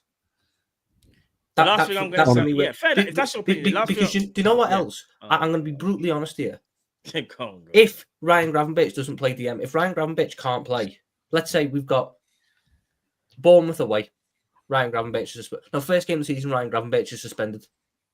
Do we think Wataru Endo starting the first game of the season in DM? Tom, I'm not gonna. He's not. It's going to be McAllister. Tom, so he's not even the second choice DM. He's the third choice DM and the fifth choice centre back. That works in my eyes. The only issue I have with what you're saying is when you add in Gomez, and I know it's horrible to say, and it kind of is disrespectful, but because we know what Gomez is like, we don't even know what's going on with Joe Gomez. That's why he's like, if Joe Gomez just had availability, we wouldn't even be having this conversation. If I'm being honest, we would just be like, we just need to go and get one centre back and we're all good. Just get Guay and we're all good. It's because Joe Gomez is like a unique scenario where he actually could be fit all season after this one injury. You genuinely don't know, or he could be out for the whole season and we don't know. So then and then last thing I'm going to say is then obviously you got Endo. Yes, we know Endo can play there, but realistically, as Liverpool fans, you don't really want to see players being played out of position in general. And Endo, we feel, in my opinion, is a DM that can play centre back. He's competent at centre back. You know, like in Foot Manager, you're competent, whatever the thing is. He's competent, but you just still don't want to see it. Like if it gets there, that's when we will be pressing panic buttons because we'll be like, how the hell does we end up with Endo at centre back? No football fan ever wants to see the fifth choice centre back. No, but hear me out. But what the last thing I'm going to say is, we spent so much money and we've done so well with recruitment. That will be a gaping hole for me if we was to end up in a situation like that. Because we spent all this money, got these attackers and whatever, got Frimpong, Verts. I'm all happy. But at the same time, it's like, but you didn't address the centre-back issue, which now could potentially hurt us. And that's something that would be so Liverpool. You just leave one thing to chance, innit? So again, it comes down to how you judge Joe Gomez. I look at it. Yeah. Joe Gomez for me last season was available for 30 games, and he played in I think 17 of them. He played in 17 of them, and his injury came off the back of starting 7 games in a row. Ideally, I'm adding Mark Gahey in this situation, who is a very steady, reliable centre-back. I should not be getting to a point where Joe Gomez is starting 8-9 games in a row, causing an injury. Therefore, do I look at Joe Gomez and go, as a 4-2 centre-back who's playing once or twice a month at most, can you get through that? Can you get through that in a season for me? I think he can do.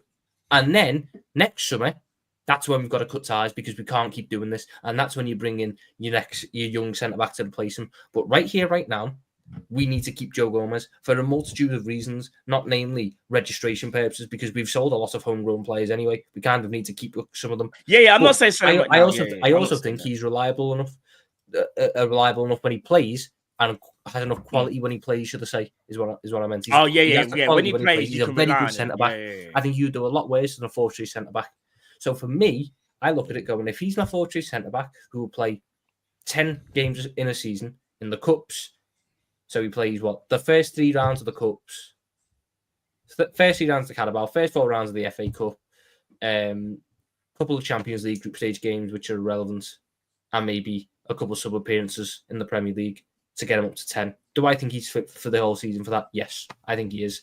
I think at most your 4-3 centre back should be playing 1,000 minutes a season. Do I think Joe Gomez can be fit for 1,000 minutes a season? I do.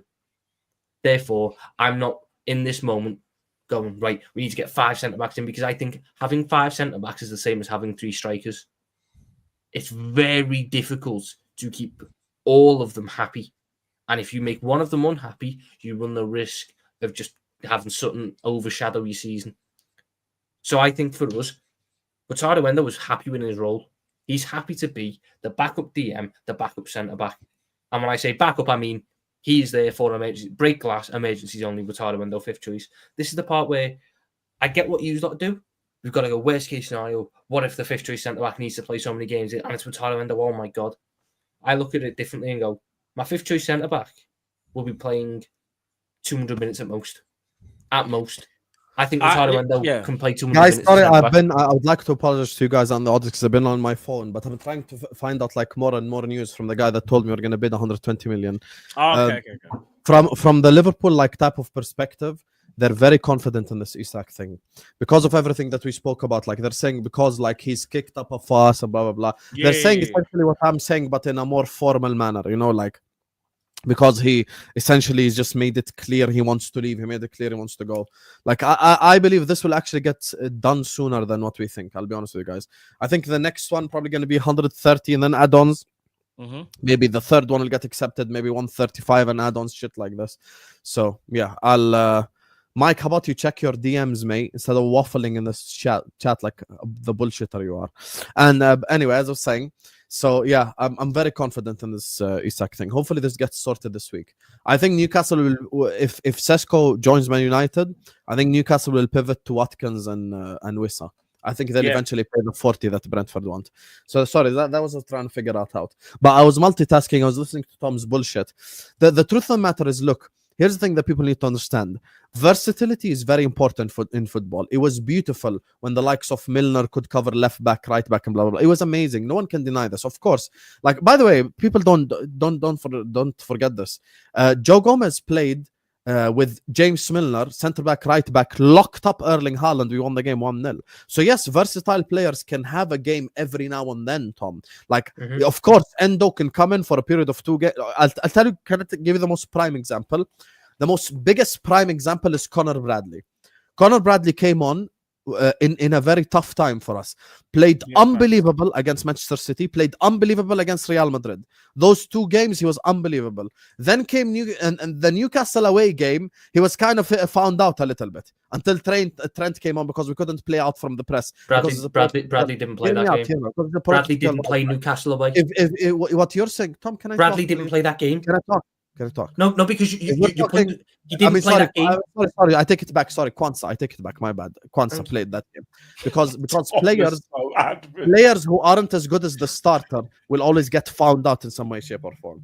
So for me, look, Tom, if you're telling me, bro, like there are 10 teams, I'm gonna be completely honest with you. There are about 8, 9, 10 teams in this league. I expect us to beat home and away. You want to play Endo against them, no problem. But the other 10 teams, bro, we cannot risk it. That's my thing. Like, we have to be very smart. That's why I've got 4 of the for me, the most perfect signing is Mark Gahey. We shouldn't say what the club will do. I think that's a cop-out. Let's talk about what I agree. That's why I keep asking him, what would you do? Liverpool will do this. FSG, Habibi, FSG have gone against everything that we have as principle known for the last 4 years. So we can't just keep saying they will do this, they will do that. Habibi, forget all this. Let's speak our opinion. In my opinion, signing Mark Gahey is just as pivotal to us winning the league title as us signing Isak or Wirtz. Because now with Kwanzaa gone and Joe Gomez made from Weetabix, bro, you're giving me, watch this with Mark Gahey. Can play out from the back. Solid defender. Premier League experience. Captain. Versatile because he can play 3 at the back and 2 at the back. So he has everything that you need. Now, Tom says, if Leone plays against Bournemouth, I wouldn't be bothered. Yeah, okay. I get what you're saying in principle. But going into the game, even as the players, when you look behind you and you see Van Dijk and Gahey, you're like, bro, I'm good. Like, I'm good today. I don't need, like, by the way, another thing that you need to keep in mind, Van Dijk is 34. If he needs a rest, I can go Gahey and Konate against Bournemouth and I'm good. But I cannot go Konate and Leone and think that I'm going to be good. Because one thing about Konate is he has shown some susceptibility when it comes to leadership. This is something that he still has to learn. He has a way to go still. When Van Dijk is on the pitch, everyone around him is better by 5%. That's why you need someone who can at least... Okay, Tom, genuinely. Just quick short answer. Who's a better leader? Gahey or Konate? Just leader. Who's better leader, Matt? As a leader only. I'll probably say Gahey, although Konate is getting there because he's only captain France. Yeah, he's learning times, isn't he? He's not there. That's why for me, Gahey is the type of player next to Kerkez. He's gonna be able to hold the defensive line. Next to Konate, he's gonna be able to do. So that's why for me, signing Gahey for me is just as important as signing fucking Alexander Isak. I'm not arguing that point. I think Gahey is up there with the most important signings you can make and one of the best value signings you can make. My point is, I don't see the point after this season, whilst you still have Joe Gomez employed, of then going, right, let's go buy another centre back on top of that. I want Gahey. My end to the window is Gahey, Isak, Malik Fofana. That's how I'd end the window. Would you not go Guehi, Isak, and another defender. So you'd rather get the forward. I'd rather get me right winger, me winger cover. Your winger cover, yeah, fair play. Because then that situation that Cal mentioned, where we've got to play Frimpong at right wing and right back, that doesn't happen then because I play for Fana right wing, and because we're looking at selling Morton to Leon, opportunity arises with that deal where I can get him for even cheaper. Then, if I can get Malik Fofana for 20 million plus Morton, mate, I'd be very hard pushed to get a better fucking deal than that anyway. Yeah, I just think that for me makes a lot of sense. I think what you guys have said is correct. I think when it comes to like Liverpool and the importance of positions that we're trying to get over the line now, we know Isak is important because we need 2 strikers. Like we've all been stressing for how it depends on how many you want. Obviously, Tom, you just want the 1 centre back. We would like 2 personally, but Liverpool do need that centre back. And I will say this though, one thing I don't want Liverpool to do, which it doesn't look like we're gonna do because we haven't done it. We haven't done it in this transfer window. I don't want Liverpool to look at Mark Guehi and go, we're going to wait till next year when he's free. I understand why they will do it, but I won't like it because we need at least a centre-back. So if you can't get Mark Guehi, it's got to be someone of quality. Yeah, there's another guy you can get if you can't. You cannot ignore, because one thing I'm scared about a little bit, and I didn't want to say it and bring it into the universe, is Liverpool do this whole, we'll just get Mark Guehi next year because he's going to be free. We know we've signed him to a pre-contract. Like we've got a verbal agreement. Like, and then we just do vibes. I don't want to see that, bro. I don't want to see that. So there's guys you can get even if you can't. I think Guehi happens within the next year, but whether it's this summer or not. But I do think that there is stuff in place that means we could get another centre back of a similar level if needs be. Yeah. So we'll definitely get that centre back through the door. The point that's just lost me this whole time is the idea that we're going to somehow get 5 centre backs in, all of who expect to play football, and then keep all of them happy and make sure all of them get the game time. And then that's never lined up for me. For me, it's always been if you've got 5 centre backs, because in my eyes, we're not playing them at fullback anymore. Arnie Slot won't play a centre back at fullback. Yeah, so that option for them to get game time goes. So they're just battling out for 2 positions. For me, when that's the case, the only way a 5th choice centre back works is if they're an academy kid and they're coming through and they get the developmental minutes, but they're mainly there because they're going to train with the first team and that's where I've been lost the last couple of times we've done this argument, because I don't see how you can buy someone for 30 million quid and then convince them on that role where you're going to play developmental minutes. I always feel any top team, in my opinion, top team should have 4 centre backs. That's for me. That's the rule. 100%. You have 4 centre backs, right? Your 5th choice is like you said, Tom, is the emergency. That's an endo, which I don't think people aren't got an issue with it. You never want to see your 5th choice centre back play. No. The issue we have though is that because Gomez is the 4th choice. Well, right now he's 3rd, but let's say we brought in Guehi. Gomez is the 4th choice. He's injury prone. We don't know what's going on with Gomez. Virgil's getting older. Kanate, you don't know, could get a knock. So you put in Mark Guehi. So say for argument's sake, Kanate picks up a knock, Guehi's in. All right, cool. Now, say Guehi gets a suspension. You now have to bring in Endo because you don't even know what's going to happen with Gomez. Yeah, but again, though, that's ultimate worst case scenario. Yeah. I've got shit in the fan. My mindset is I've got 4 really good centre backs there. A couple of them struggle with fitness, which is why the one that really struggles with fitness, I'm barely fucking playing, so we can't play to get injured.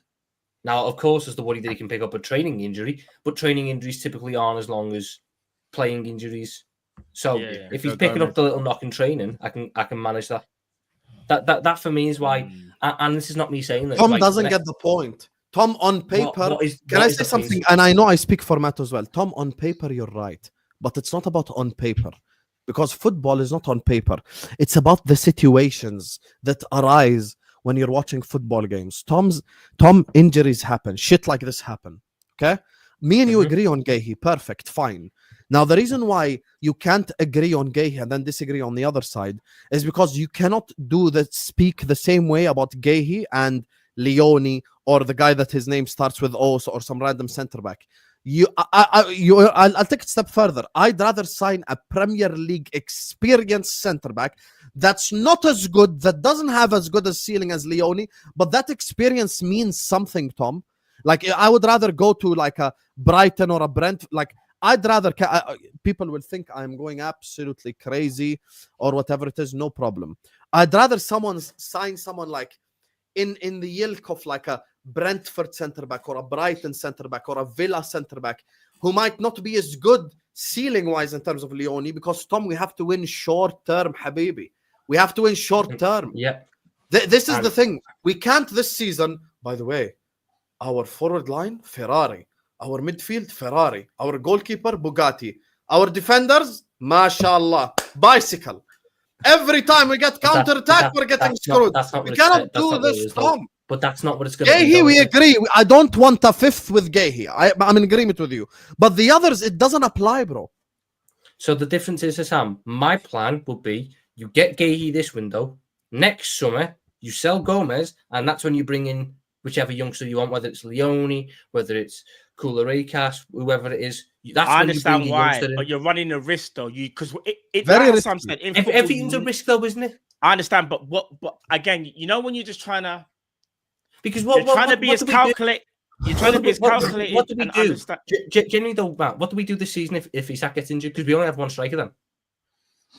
Yeah, Should we not buy a third striker just for that? If Jaden Dan stays, you have Jaden Dan's there as well. But This is what I was Jaden going to Dan's say. gonna So go you out got alone. you got Ekatike, and not only that, we'll just do probably a false nine. You know that's what we would do, and you can't even say we wouldn't. So the squad solutions to be the emergency option. I say Watara went though. Squad solutions to be the emergency option. No, but there's a very in my very humble opinion, there's a very big difference between playing Wirtz as a false nine and Endo at centre back. In my opinion, because you haven't got to do too much Massively reshuffling. different. Like if you put Endo at centre back, or let's say even when you're talking about Grav as well, like we just don't want to see CDMs playing at centre back if we don't need to, because it's actually in our hands. We as fans know that we have money to go and get these players. We should be getting these players so we don't ever see that situation. We should never be sitting there going, "Oh my days, we've got to play Endo away at St James's Park," because we just had some type of problem that we didn't foresee. Oh, we never thought we'd get injuries. We thought we'd be all right, so we didn't plan. But then we get the other side of the coin. So that's ultimate worst case scenario. Let's say we buy two centre backs. And say none of them get injured. And then I understand this, and just have a pretty average season with injuries. Similar to last season.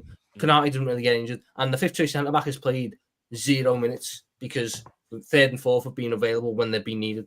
I think then all of a sudden that fifth choice centre back, that that fifth choice centre back, human. Tom, he would have rotated if he trusts them. Slot has 100% shown the capability of rotating. Everything that you just said would apply 100% if Arteta was our manager. But Slot has shown 100% capability of rotating the whole team, bro. He has no problem. Like if a Carabao Cup game comes, he literally has no problem subbing the whole 11. While, as an example, like, would it shock you if the first Carabao Cup game, let's say Arsenal are playing Preston, would it shock you if Arteta plays Zubimendi or something? No, it wouldn't. But it would shock me if Slot plays McAllister. It would shock me because Slot is the type of manager that has shown the willingness to rotate. So that's the thing for me. And Hassam, I get that, but that doesn't prove me how the fifth choice centre back plays in that situation. If Tom, we need to kind of move off this. The last thing I'm going to say, Carl. We need to put a carpet ban on talking about fifth choice centre back. Yeah, because it's too much. Last thing I'm going to say. I'm not going to promise. I'm going to say this though. You see, when it comes to your point, I understand your point. I actually do. Your point is so valid if that centre back wasn't Joe Gomez. And that's just the issue that we. But then that's what the problem is. No, Tom, I trust Joe Gomez where if you don't. That was Kwanzaa, and we got Nguehi, we're sitting there all good. We got Kwanzaa and Nguehi. Look, we're blessed. But because the centre back that you're saying is one of them that we're still counting, we don't even know if he's going to turn up for the rest of pre-season, bro. Let alone start of the season. I ain't got a clue. And that's just the bottom line for me, anyway. All right, so just the Stone Cold said so. Let's say, for example, we can't get Nguehi this summer for whatever reason. Who would you guys like to see come in that is a potential realistic option? Bro, I don't even know. I'll throw some names out. You got Lukeba. You've got Cresswell. Diamonde. I'll go and get Diamonde potentially. I'm a big fan of him. I know who I'd get if we can get Nguehi. Who's that? Alexandro from Lille. Ain't that the left-footed centre back? None. Brazilian. 6'3" or 6'4"? 6'3". 25. He's basically just another version of Gahey. Because in this world, we need a guy who I can trust to come in and play. So Alexandro for me is that, and then you get Gahey on a free next season, and then you've got 4 top quality centre backs. Or last season, should I say? I'm a big fan of Alexandro. I think people need to watch him, and then you'll understand why I'm so big. His passing's ridiculous. He's one of the best passers at centre back I've seen. And he's left-footed as well, isn't he? If I'm saying. Yeah, left-footed, but he can play on the right. Bro, he's one of them unique options. Yeah, I've got no problems with that at all because from what I remember, he's a good centre back. Put it like this though, you're right though. Like I said, I don't think Liverpool will do this, but there's that ever so slight little worry with me. Maybe it's PTSD from before, where Liverpool might go, oh well, we'll just wait for Guehi next year. Like, don't do that. Like, if you still want to get him, but get someone else as well. I'm not against that idea as long as they can bring in someone of a similar level now. Yeah, so like you said, if they're asking for 50 more for Gahey, we shouldn't pay that. But we need to get a guy in this summer who can. Yeah, we do need to get. That's what I'm saying. Because I'll be real, guys. In the case of we'll leave Gahey for a season and we'll not get anyone in. That's stupidity. That's negligence. That's stupidity as well. So yeah, we have to make sure that we do that. If we don't do that, then we're just we're done out here. Because there's no way you're gonna try and tell me that we're going by Isak, Ekatike, Frimpong, Kirkes, Verts, but we just want to address the centre back market because we thought that we'll be okay and we'll wait till next year. That's madness. Mm-hmm. So, right, I thought you froze. No, I'm here. Bro, just responding to a message. Oh, okay. Right, Adidas. I spoke about Adidas today, and I did. I just warned you. I said some wild stuff earlier when I did the morning show. I did. At least I'm honest with you about it. I said fair some play. Yeah, you're being honest. Sam, I'll start with you. Liverpool Adidas. What's your thoughts on the launch? What's your thoughts on the potential partnership, which could exceed the £600 million over 10 years that we've heard was the price? How are you feeling with Liverpool being back with Adidas? I like the kits. I won't even lie to you. I really like the kits. Are you going to buy one?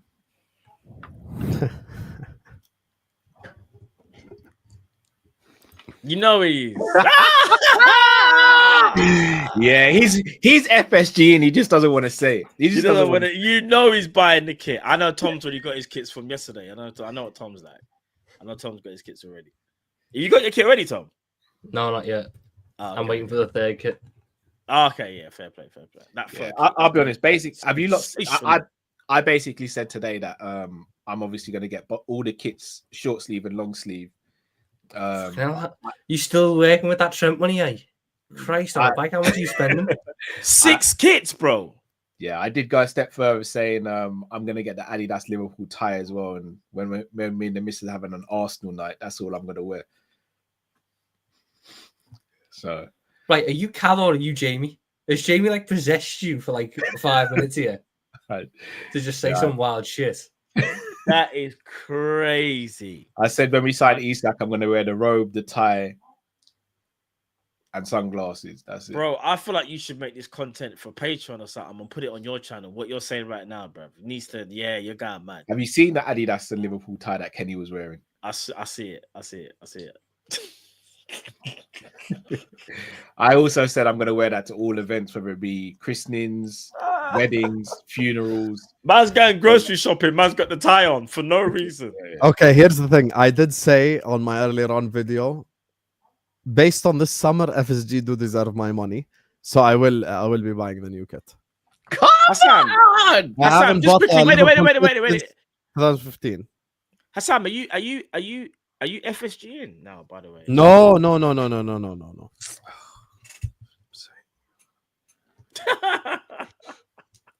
Tom, you? No, I'll never be FSG. Cool. Just the two of us. Yeah, I guess there's no collab anymore. Yeah, I guess it's just Kop-Ish.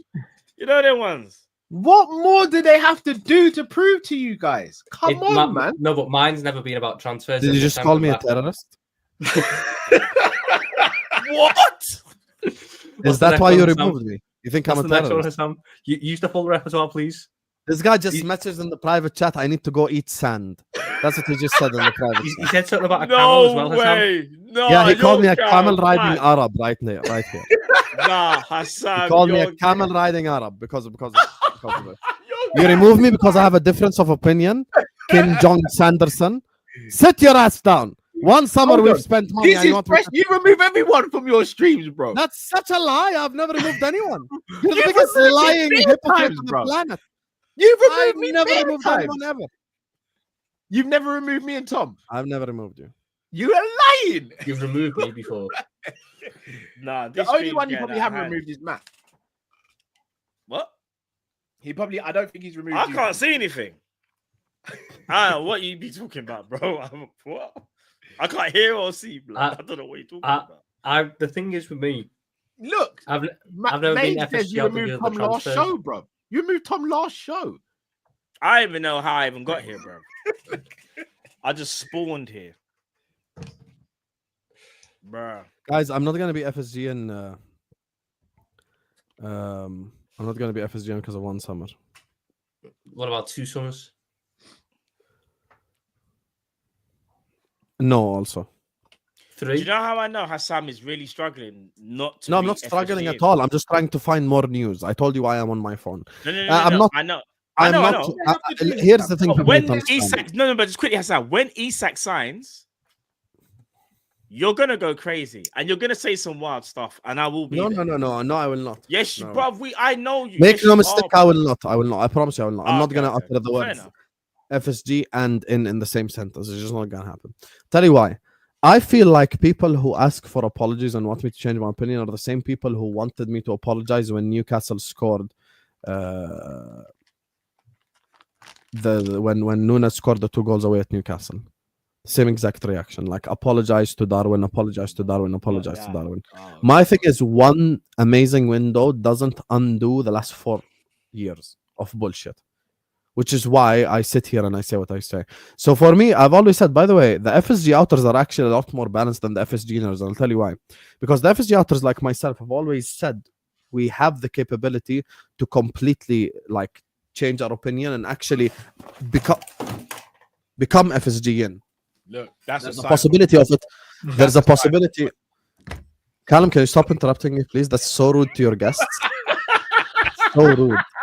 You're so rude. Anyway, this is why Stevie choked you out. As I was saying, I believe. Look, I'm gonna be honest with you guys. Look, we have to wait for sustainable ambition because sustainable ambition is better than a one-off on a real level. Like, let's say next summer comes and we need, let's say, just one center back, one DM. If we just get what we need, I have no reason to complain. People think that we just moan for the sake of it or we complain for the sake of it. When everyone on this panel has had a video on this internet calling out Fenway Sports Group for this reason, because we know that we need to spend money. We know that we need to. You've done it before, Callum. We know that we need to spend money. We know that we need to execute. So that's why for me, like, I don't want us to have another Elliot Van den Berg type of window. People go like, oh, we won the league the year after. Yeah, but that window, we paid for it the year after and the year after and the year after and the year after, because that you should always, and I'm going to actually quote one of the greatest, if not the greatest, Liverpool player of all time, who Tom thinks Scholes is better than. He said that we should fix the roof when the sun is shining. And actually, when you think about it, it's actually a very truthful saying. Why should we wait for shit to hit the fan and there is snow in the house and we're all fucked and then fix the roof and then go like, oh, credit for fixing the roof? Yeah, but by the way, my whole house is full of snow. I genuinely believe, and I'm not even exaggerating, had Liverpool spent money, not even like this, had Liverpool just spent money properly over this last 4 or 5 year period, I really believe we would have won like at least one more league title, at least one more Champions League. And these are the things that define legacies. So that's why for me, I don't want us to paper over the cracks. This summer has been absolutely incredible. Not just credit to FSG, credit to Richard Hughes, credit to Michael Edwards, credit to Arne Slot for speaking to these players and convincing them. So credit to everyone involved at Liverpool Football Club. Credit to the nerds behind the laptop who have all the information. I mentioned the story before, but I'll say it again for people who never heard it. I actually got once one of the Excel sheets from the scouts. It was like he almost made me sign like an NDA, bro. Like, he just like, you cannot share this with anyone. bro. They have I don't like. I cannot explain to you how detailed there is. Like, I'm telling you right now, they have how much passes left, how much passes right, how much passes backwards, how much he did this, how much he did that. Like, completely scouting one player for the whole game. So credit to them as well. But next summer comes, Slot is on the press conference going like, I need a new center back. And FSG is like, oh, we can't spend money because we spent money last summer. Then we're all going to say FSG out. That's why I'm not flip-flopping. My opinion as things stand is, this window is absolutely incredible. This is an all-timer window from Liverpool Football Club and from FSG. But all I want is sustained ambition. And I've always shown the willingness to change my opinion on this ownership. I've always shown the willingness to do so. 100 gazillion %. I have said this publicly. Tom will even tell you. I have shown the ability to completely turn and say, guys, I'm FSG in. But not now. Not now, though. Let's say, God forbid, and I'll tell you guys genuinely something, right? Let's say January comes. God forbid, we have a center-back issue. Slot is in the press conferences. Remember how Klopp was dying in the press conferences in the COVID season in January? Remember how he was acting in the transfer in the conferences? Imagine Slot, while being top of the league with no available center-back as an example, is publicly calling out the club to sign a center-back, and we refuse to do so. You see, that's why we have to be balanced with these conversations. That's why it's about sustainability. There's a reason why City fans, even after having a shit summer, is not going like, Sheikh Mansour out. There's a reason for that. Because they have 6-7 years of sustained like ambition. We want to fix this. We want to fix this. We want to fix this. So that's why for me, I just want this to be shown sustained over a period of time. And that is all. Like if they do it for 3 windows in a row, like I said, I'm completely calm. And I'm not even asking for anything crazy. I'm not saying go sign Mbappe. And I'm not. I'm saying, let's say next summer, all Liverpool need is a DM and a centre-back. And we sign Adam Wharton and Bastoni as an example. Or whoever, you get me? I'm going to be good, bro. Like, I'm not going to go like, oh, we need this, we need that, we need this, we need that. Like, I'm fine. I'm cool. I'm happy for you. What an elite response there. Like and subscribe, chat. This is why you should subscribe to Kop-Ish, specifically for the collabs. You get me? Yeah, not for the player ratings, where they give Nunes a 4. Not Just quickly, there's over 1,000, nearly 1,600 people in the chat. And not only that, there's only 725 likes. Let's get this up to 1,000 likes, people. Come on, likes, man. Guys. Come on. There's nearly 1,600 people in the chat right now. I'm just looking at it right now. Let's get this up to 1,000 likes. I'd really appreciate that, chat. So would the guys as well. Come on, man.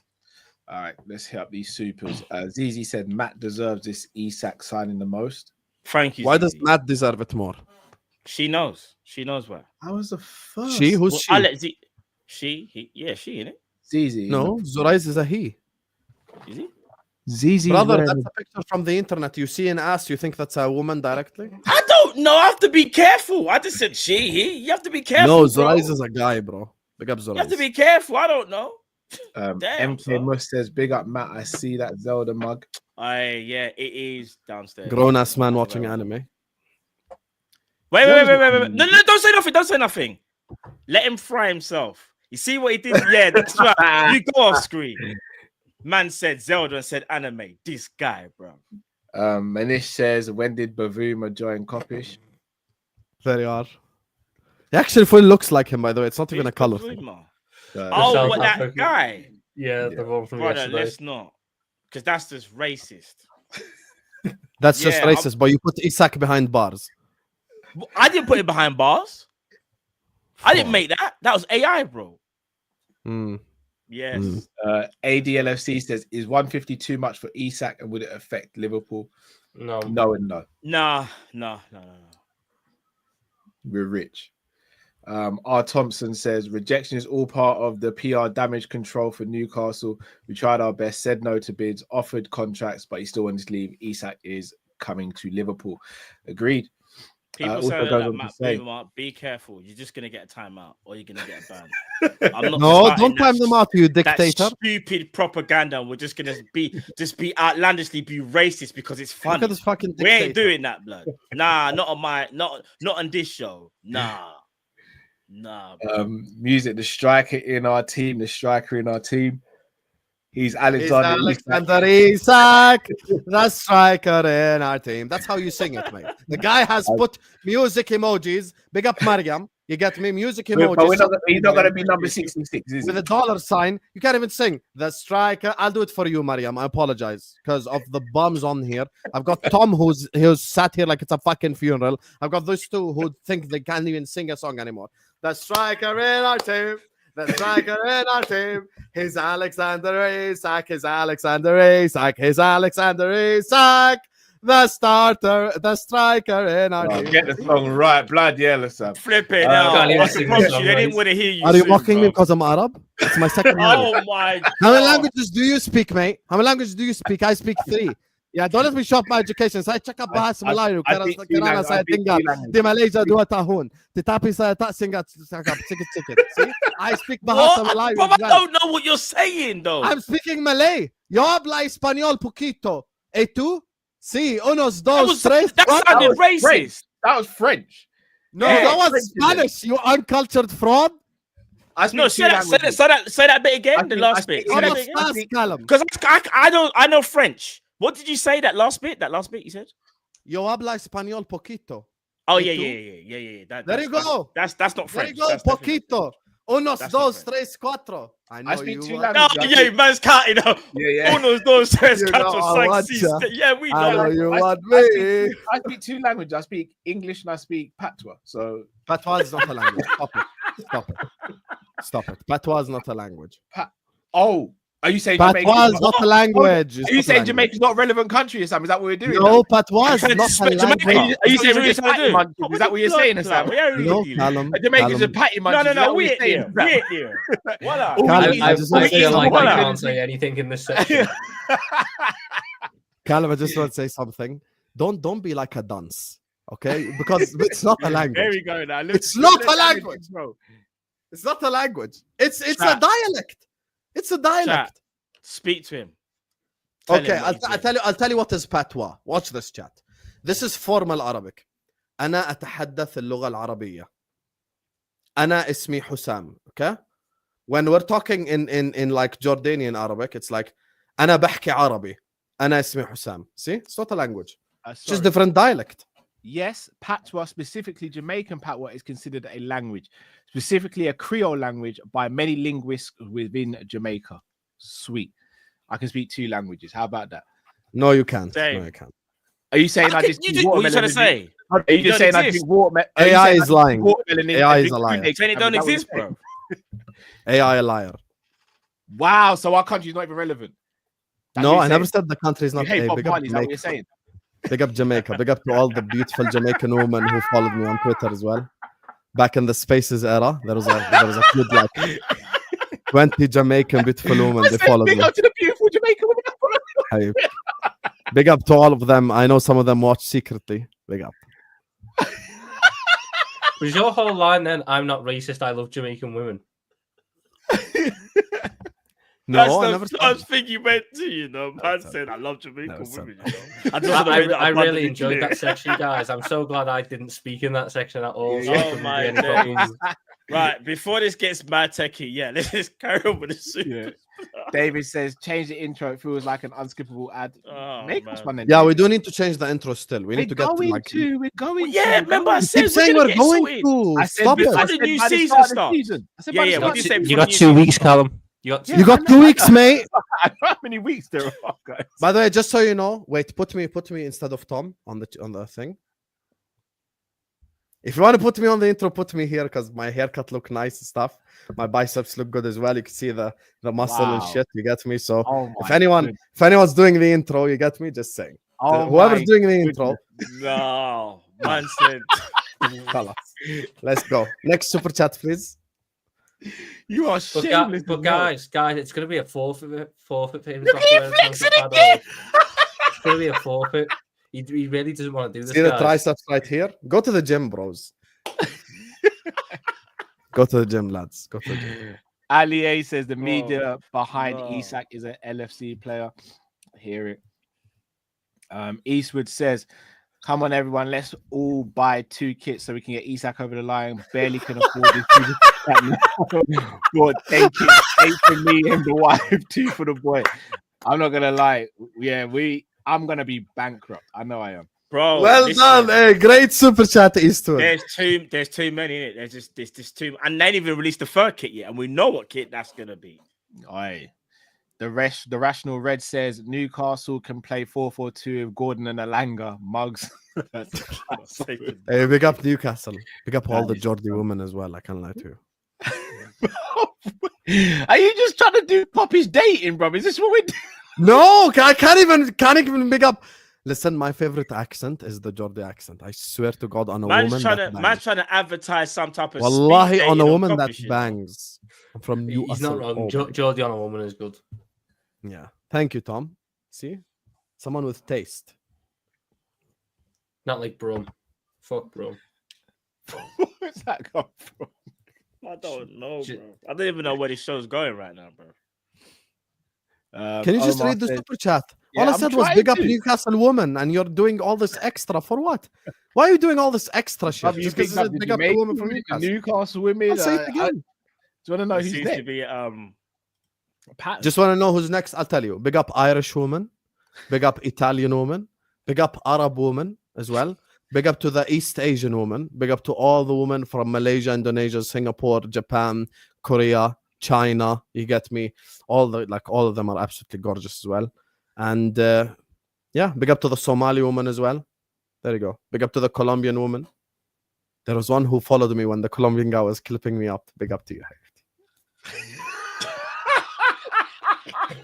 Bro, you guys, like, we're literally just bigging up people, and you guys are always No, overreacting. It's a little cringy. This. I just said big up to you. after Bro. his bicep flex. There's and a his woman tricep halfway flex. across Now the he's world chatting watching about us. I can't gal. pick her up. I'm telling you, bro. Women Which- deserve a wh- space. in Sam, the you're a chat. legend, bro. Which- Don't which- ever change. Which You one are of a these legend. women? Which one of these women that you've been bigging up are the ones which use the knife to like threaten to kill you, so you love them more? Is Oh, it the all of them? Colombian, literally choose the Tom, knife. don't start this again, bro. Remember, he doesn't want them to kill him. He just wants them to. Yeah, just think. threaten. Yeah. Just threaten. Yeah, just a threat. Here we Nothing go else. with the drama once again. Okay, guys, these guys don't want a woman who wears her emotions on their sleeve. If they want a boring woman, you get me? Just sit That's there and not say, true. I I just don't don't want a want a woman who No, threatens I to just kill don't me, want a to be woman that honest. wants to stab me every day. That's all. Or just don't even want a think woman about to threatening kill me me. like Yeah, or threatening me. that. Omar says the night cream kit, cream white Nike. Sorry, yeah, Nike cream. Yeah, he Nike speaks white. Night two cream languages. kit, white night kit is Two levels above. languages, by the way. all you Can't even use his first language. Nike cream white Nike kit levels above all new kits. Done. I'm not even English. It's not Done. I Nike. already read it, bro. Nike. I just think you just shouted a bit Can't even loud. read it properly. Pavan says for Diogo Jota, you'll never walk alone. #20. Big up yourself, Pavan. Big up Come to on. Diogo Jota as always. Rest in Always, peace. always. Alier says this PIF FSG hate each other is nonsense. Yeah, we They all know. definitely don't hate each other. They don't hate each other. They're fucking business partners and about three separate things. Facts. Shout out to Pavan who's become a member as well. Big up yourself Big up, again, Pavan. Pavan. Reform 3D says my hot take: noticeable VVD regression this season. I That's don't not think a we'll hot see take. That's like microwave you forgot to switch on. I reckon VVD will be all right. JP says buy 2 centre backs, 1 centre back and 1 centre back / right back, and move Frimpong to right wing. Could live with that. What?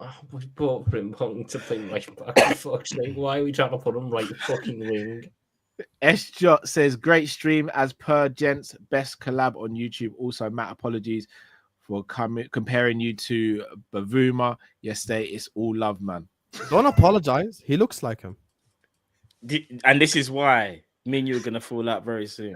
We're never gonna fall out. Never. Are you sure, bro? You can't keep 100%. giving me jabs and then go, don't worry, my bro, it's nothing. I'm just gonna keep jabbing your face, bro. Big up to Gaz as always. Says love to the goats on YouTube. Best collab. PS leave Tom alone and sign Leone at centre back. Live sorted. Love to all you. No pause. You'll never walk alone. Verts with the 7. Also, I don't goes think on to love say, deserves a pause. Love is okay.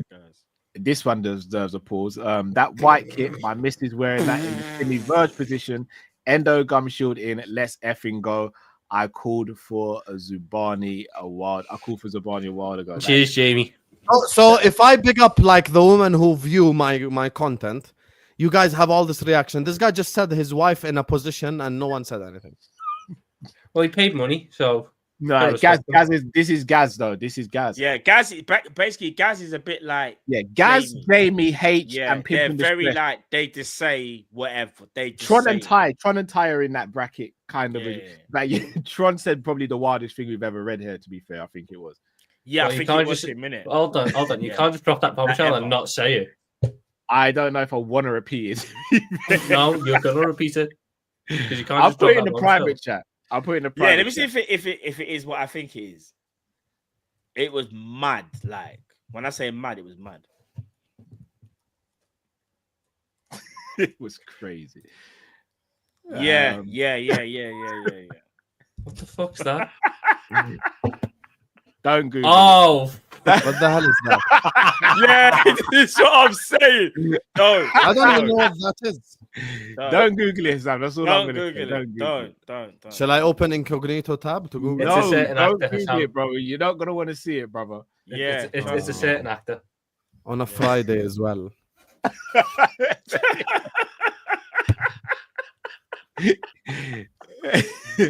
Liam says Luke Edwards Ah. is still saying Isak is staying. Wrong and Get strong. in there. Poor guy. Get in there. Nah, Isak's Luke coming in. Edwards, no one Isak's even coming believes in. anything that he says, bro. Yeah. He's Everyone done. just looks to Craig Hope if you're looking for a new. Mate, do you understand how funny it is that you're a club Craig journalist Hope, to your own... So Craig let's get Hope. this straight with Luke Edwards. He's a Little Newcastle bit of club hope. journalist for the Telegraph. And whenever he posts a story, Newcastle fans tag rival fans and go, don't listen to him. He's lying. Deep. That's bad. That's actually That's actually bad. a I feel like he must be under some serious trouble at work. I can't even lie, bro. You'd think so, but he's been like this for 5 years. Man can't get net exclusives. Man just chatting out of his arse, and every time someone says something, yeah, he's scrambling. Shout out to Noah. It says C Diddy, C Kelly, Callum Sandersley, red tie. I told you if I get that red tie, it's curtain. Hey, big up Grizz in the chat. Hey, Oh, what's nah, going you on, ruined it, bro. Grizz? Big up, Chris. Gonna give him a big Big shout. up, Big up Grizz. Grizz. Big up yourself. Come on. brother. SG says Stevenson is a backup right back and no game time for fifth centre back. No. Stevenson's not going to Lucas be. Stevenson Right won't be backs here. do we need, bro? Do we need fucking 17 right backs? Put Tom right back. Who cares? I would. Noor says Isak 9 or 14. Big up, guys. Brilliant show as usual. Because I'm a shit house, Isak 66. Nah, I It- don't it- want Nah, I don't. It's I know got why. to be 9. No, it's but gotta thing be is, nine. already sorted that. You know, Conor Bradley's taken number 12. Trent's Yeah, new yeah. number at Real Madrid. Yeah, Don't yeah. worry. Can we do the best thing ever? Can we do Isak 47? AK 47. Oh my god. But it doesn't work. Have you guys that ever way. shot an AK His surname 47? doesn't begin with K. Yeah. Have you ever shot it like in a shooting range? No, but his Surprisingly, surname no. I doesn't don't think begin it, with K. there's not many shooting ranges in England where you can just pull up with an AK-47. The way Hassan said it, it was almost like Don't pull up with an AK 47. They have an AK at the range, bro. No, but his initials aren't AK. I know, but the last 2 letters, Isak, is AK 47. Nah. Put it in the bag Nah. with Sam, bro. doesn't work, bro. Kirilenko, Andrei Kirilenko was AK-47. He wasn't Just read the super AO-47. chat, bro. I need to go speak to my mom and dad. Oh, so, This guy's so he gets motherfucking embarrassed. All of a sudden, expand on he goes, everything. so he's out the pram. This guy want to expand on shit. every statement. Fucking Khalas, don't give him 47. Give him fucking 9. Happy now? Just read Thank the you, next super Hassan. chat. My you. God, every statement they want to expand on. Then when they come on the Tuesday, so sorry, I've got school run. No. Go. Now they're expanding on every little word. Shut your ass up, Tom. Go ahead, Callum. Yalla, read. I think Sam's got to go, blood. I got to go speak to my mom, Habibi. Eastwood says, remember, we will get both 17th of July 2025. Yep. So, guys, how are we going to break this one down in depth for another 5 minutes? Eastwood said, update for my Boston Connect. We will not get Gahey this window. Rodrigo talks have slowed while waiting for the Nunes move. Interesting. Your Boston Connect is bullshit. I mean, Eastwood's been kind of accurate so far this window, Hassan. I'm more accurate. Okay, we'll see. Sarim says the first is real, Hassan. You need a wife or 2. Oh, the thirst is. You see, this is the problem with you, Sarim. You see, this is my problem. Guys, When why are you we have breaking down every game, super chat? He needs Tom, to go shut see his the fuck mum. up. Shut up, Tom. Tom, shut up when I'm addressing the chat. Shut up when I'm addressing the chat, you fucking fraud. Okay? Let me tell you the problem. You see, this is the problem. This is why women in this space, sometimes they feel like they're isolated. Just because I'm bigging up people like who watch me, women who enjoy my content, there's a problem with it. There were 20, it's true. There were 10 Jamaican women who followed me in the Spaces era. Some of them followed me to YouTube. I bigged them up. I big up the Colombian women that subscribe to me. Adi, you're all welcome. Men, women of all ages, 60, 50, 40. We're like, I've got a couple of 60 plus year olds who watch me. What's the problem? You guys, big up all the women in the chat.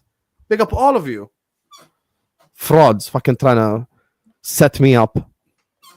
It's because you gave a little wink and a flex of the bicep, bro. That's what I just said big up to the Jamaican. I just said big up. How's that? I say big up to Tom. Nothing wrong. Like nothing happens. Please don't do that again. M. Hussein says, Lewis looks like me. JLS singer Ortiz Williams. There you go. Can't even read English. Speaks two languages, by the way. No, but I don't get it. Lewis looks like me. JLS singer Ortiz. Okay. Who's Lewis? Carefree? I don't. That's what I'm saying. I don't know. I didn't understand it, but I was just Caster says my left back was on new kit pictures today. The Greek Scouser, big up. Constantine. Really quick, do you think Tsimikas goes this summer, guys, or do you reckon he stays? I hope Robertson goes. I think he goes. Robbo's not going. I think Robbo stays. I think what people are also doing as well, just quickly, people are making assumptions that they didn't see certain players. Some people are contracted by Nike. If I'm not mistaken, Robbo's Nike. Van Dijk is the only one that's a Nike athlete that was able to do the photo thing today. Or they might be getting held back for the third kit. No, but all the other that as well. But all the others, if you're contracted by Nike, there's going to be certain things that they don't want you to do. Virgil van Dijk was given an exception. I put a tweet out earlier on when someone was like, "I didn't see Soboslai. He's a model. Where's all the model pictures?" I'm like, "Bro, he's a Nike athlete. Like, there's gonna be certain things they kind of can't do in it." But why was like Salah doing all the Nike kits then? And McAllister doing all the Nike kits? Because I reckon they're just waiting for the third kit. They need to keep a couple of players back for the third. Do you want me to be honest? I just different rules for different companies, I guess. I don't know. I just think it's kit. It's certain. Just they don't want to. There's no point in having every player there. Yeah. Also, we've got to bear in mind this was done like a couple of months ago. Yeah. So there is the very real possibility that a couple of promo players Grav isn't Nike. Grav is Adidas. It's sad, but there's a very real possibility that a couple of these players who aren't in the photos done their shoot with Jota, bro, if I'm not mistaken, and they're not going to use them photos for obvious reasons. No one cares. Just buy a new Liverpool kit. Tampa Lion says Cal Butcher with this spinning bow tie. With the Liverpool spinning bow tie. Third super chat in a row he can't read. He speaks two languages. Oh my days, Sam. Jeez. Sam, you're the one who wants to go. Stop interrupting every Big up to Eastwood Henderson who says, Sam, trust me, I'm connected. Google me. You better ask somebody. Don't worry, I will Google you. I'll Google Eastwood Henderson. I'm sure you're finals MVP. Big up, Sam. Big up Eastwood Henderson as always. Big up Eastwood Henderson. Next I think Sam's hungry right now. Big up to Matt Thompson who says, Sam is on heat. I'm not on heat. But I can't even big up the audience without these frauds thinking there's an ulterior motive. You get me? Big You're up the one you flexing, bro. Not me. You're the one flexing. Anyway, guys, thank you so much for joining another Kop-Ish show. Make sure you guys are liking. Make sure you guys are subscribing. Wait. Have you guys got anything coming up to promote? Have you guys got anything coming up you want to promote? Yeah, I'm live at 11 with Jamie Phillips, unfortunately. I potentially might be doing a show at 5. I'm trying to get it confirmed. Keep your notifications on if that one goes live on my channel. Oh, guys, there's another super chat. We need to make sure that we give all the super chats the time that they deserve. There's been another super chat. Oh, Eastwood Henderson, another super chat. He says, Matt, you are right about the player jersey exceptions. Appreciate it. Well, that's really interesting. So, should we dive into this for 5 minutes so Sam can't go see his mum and dad? Thank you guys so much. Make sure you guys subscribe to the Anderson Show, to the Matt One Show, to Drifty TV. Subscribe to Tom Little, the one on YouTube, Insta, Twitter, the work. Subscribe to myself, Don Hussam. Like this video. Subscribe to Kop-Ish. And we'll see you guys whenever we see you. Whatever. Bye-bye. Guys, you're going to be redirected to Enz's channel. Make sure you just go in there. God. Raid. Hey, make sure you... No. Spam Nunes is leaving. Spam Nunes you know, even better. Yeah, Spam Nunes is leaving. Spam Nunes out in the chat. I think Nunes he's on out. their live now with Judges Mo, if I'm not He is, mistaken. he is, They're he is. live Yeah, now. I'll be there in his chat spamming Nunes out right now. Yalla. Big up everyone. Enough love, Tom Hassam, as always. Big up yourself as always, man. Like Matt.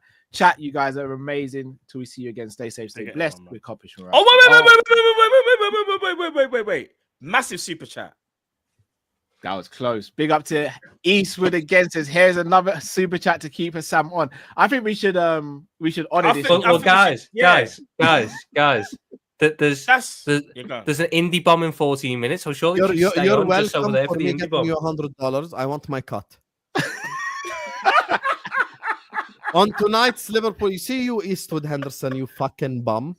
I will apologize to you if you send the same exact super chat on my stream later. No, Other than that, no, get no, apology. no. Eastwood, don't don't do no it. Don't do apology. it. Eastwood. Eastwood, Don't how do long? Can I you do wanna- business, man? I can't even do business. Can I fucking do business? I can't do business. I can't pick up women. I can't pick up men. I can't do anything. Can't do anything. I should just go back to texting my source. Fuck you all.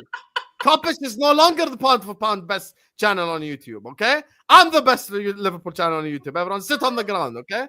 These frauds.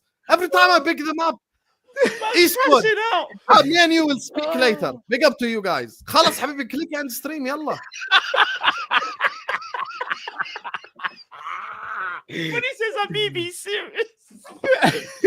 Eastwood said throw money at Hassam on the pole.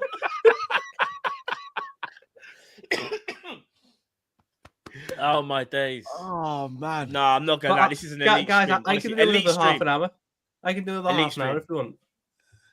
All jokes aside, it's an elite stream. I promise you. Wow. Fonzie says big up Matt and Hassam, two fantastic creators. Love. What about me? Nah, what about flipping cow? Fonzie, Bro? Fonzie said he forgave me the other day and he still hasn't forgiven me. He's crazy. Oh my days. Sammy, you're not going to thank the super chat? Sammy, you're not gonna big up the super chat, bro. That's Yeah, disrespectful. Bro. he said Do better thank than you, that, bro. He said Do me and better you than that. specifically, bro. I think Eastwood wants you to say thank you in the 3 languages that you know as well. I can say thank you in many languages. Go on then, just to say thank you. Thank you in English. Shukran in Arabic. In Malay, it's terima kasih. That's how you say thank you. In Spanish, it's gracias. In Italian, it's grazie. In Portuguese, it's obrigado. See? How do you say in Patwa? You don't even know, do you? You don't know. What about What French? in the ras are you dealing about- with? Can we end the stream? I mean, Can we Benji, click the fucking end stream button? Yalla, I want to go. but Ben Jacobs has just tweeted exclusive. Liverpool have no plans as it stands to bid again for Alexander Isak this window. Oh, whatever. People, What? until we see you again. Kick him out. the- Kick him out and end the stream. Kick him out. And Yeah. end. That's big what up Ben to Jacobs everyone. has just tweeted. It deserves Are a you kick being out. He's a liar. serious? Yes, Ben Jacobs has just tweeted that. Lakers says another super who Sam you can't take this. Look, Lakers wants you to stay on as well, bro. Like Hassam, the people Bruh. gonna see.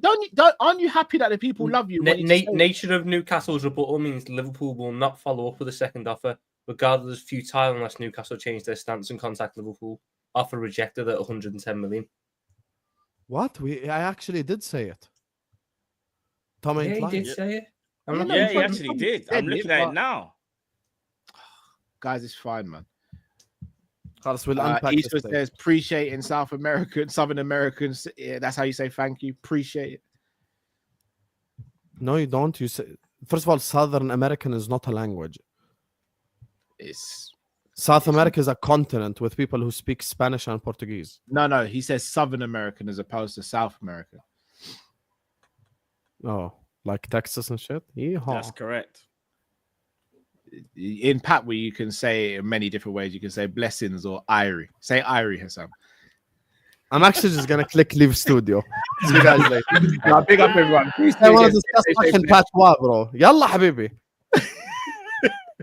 Big up everyone. Until we see you again, stay safe, stay blessed with Kopish. You're out. Take care. Love.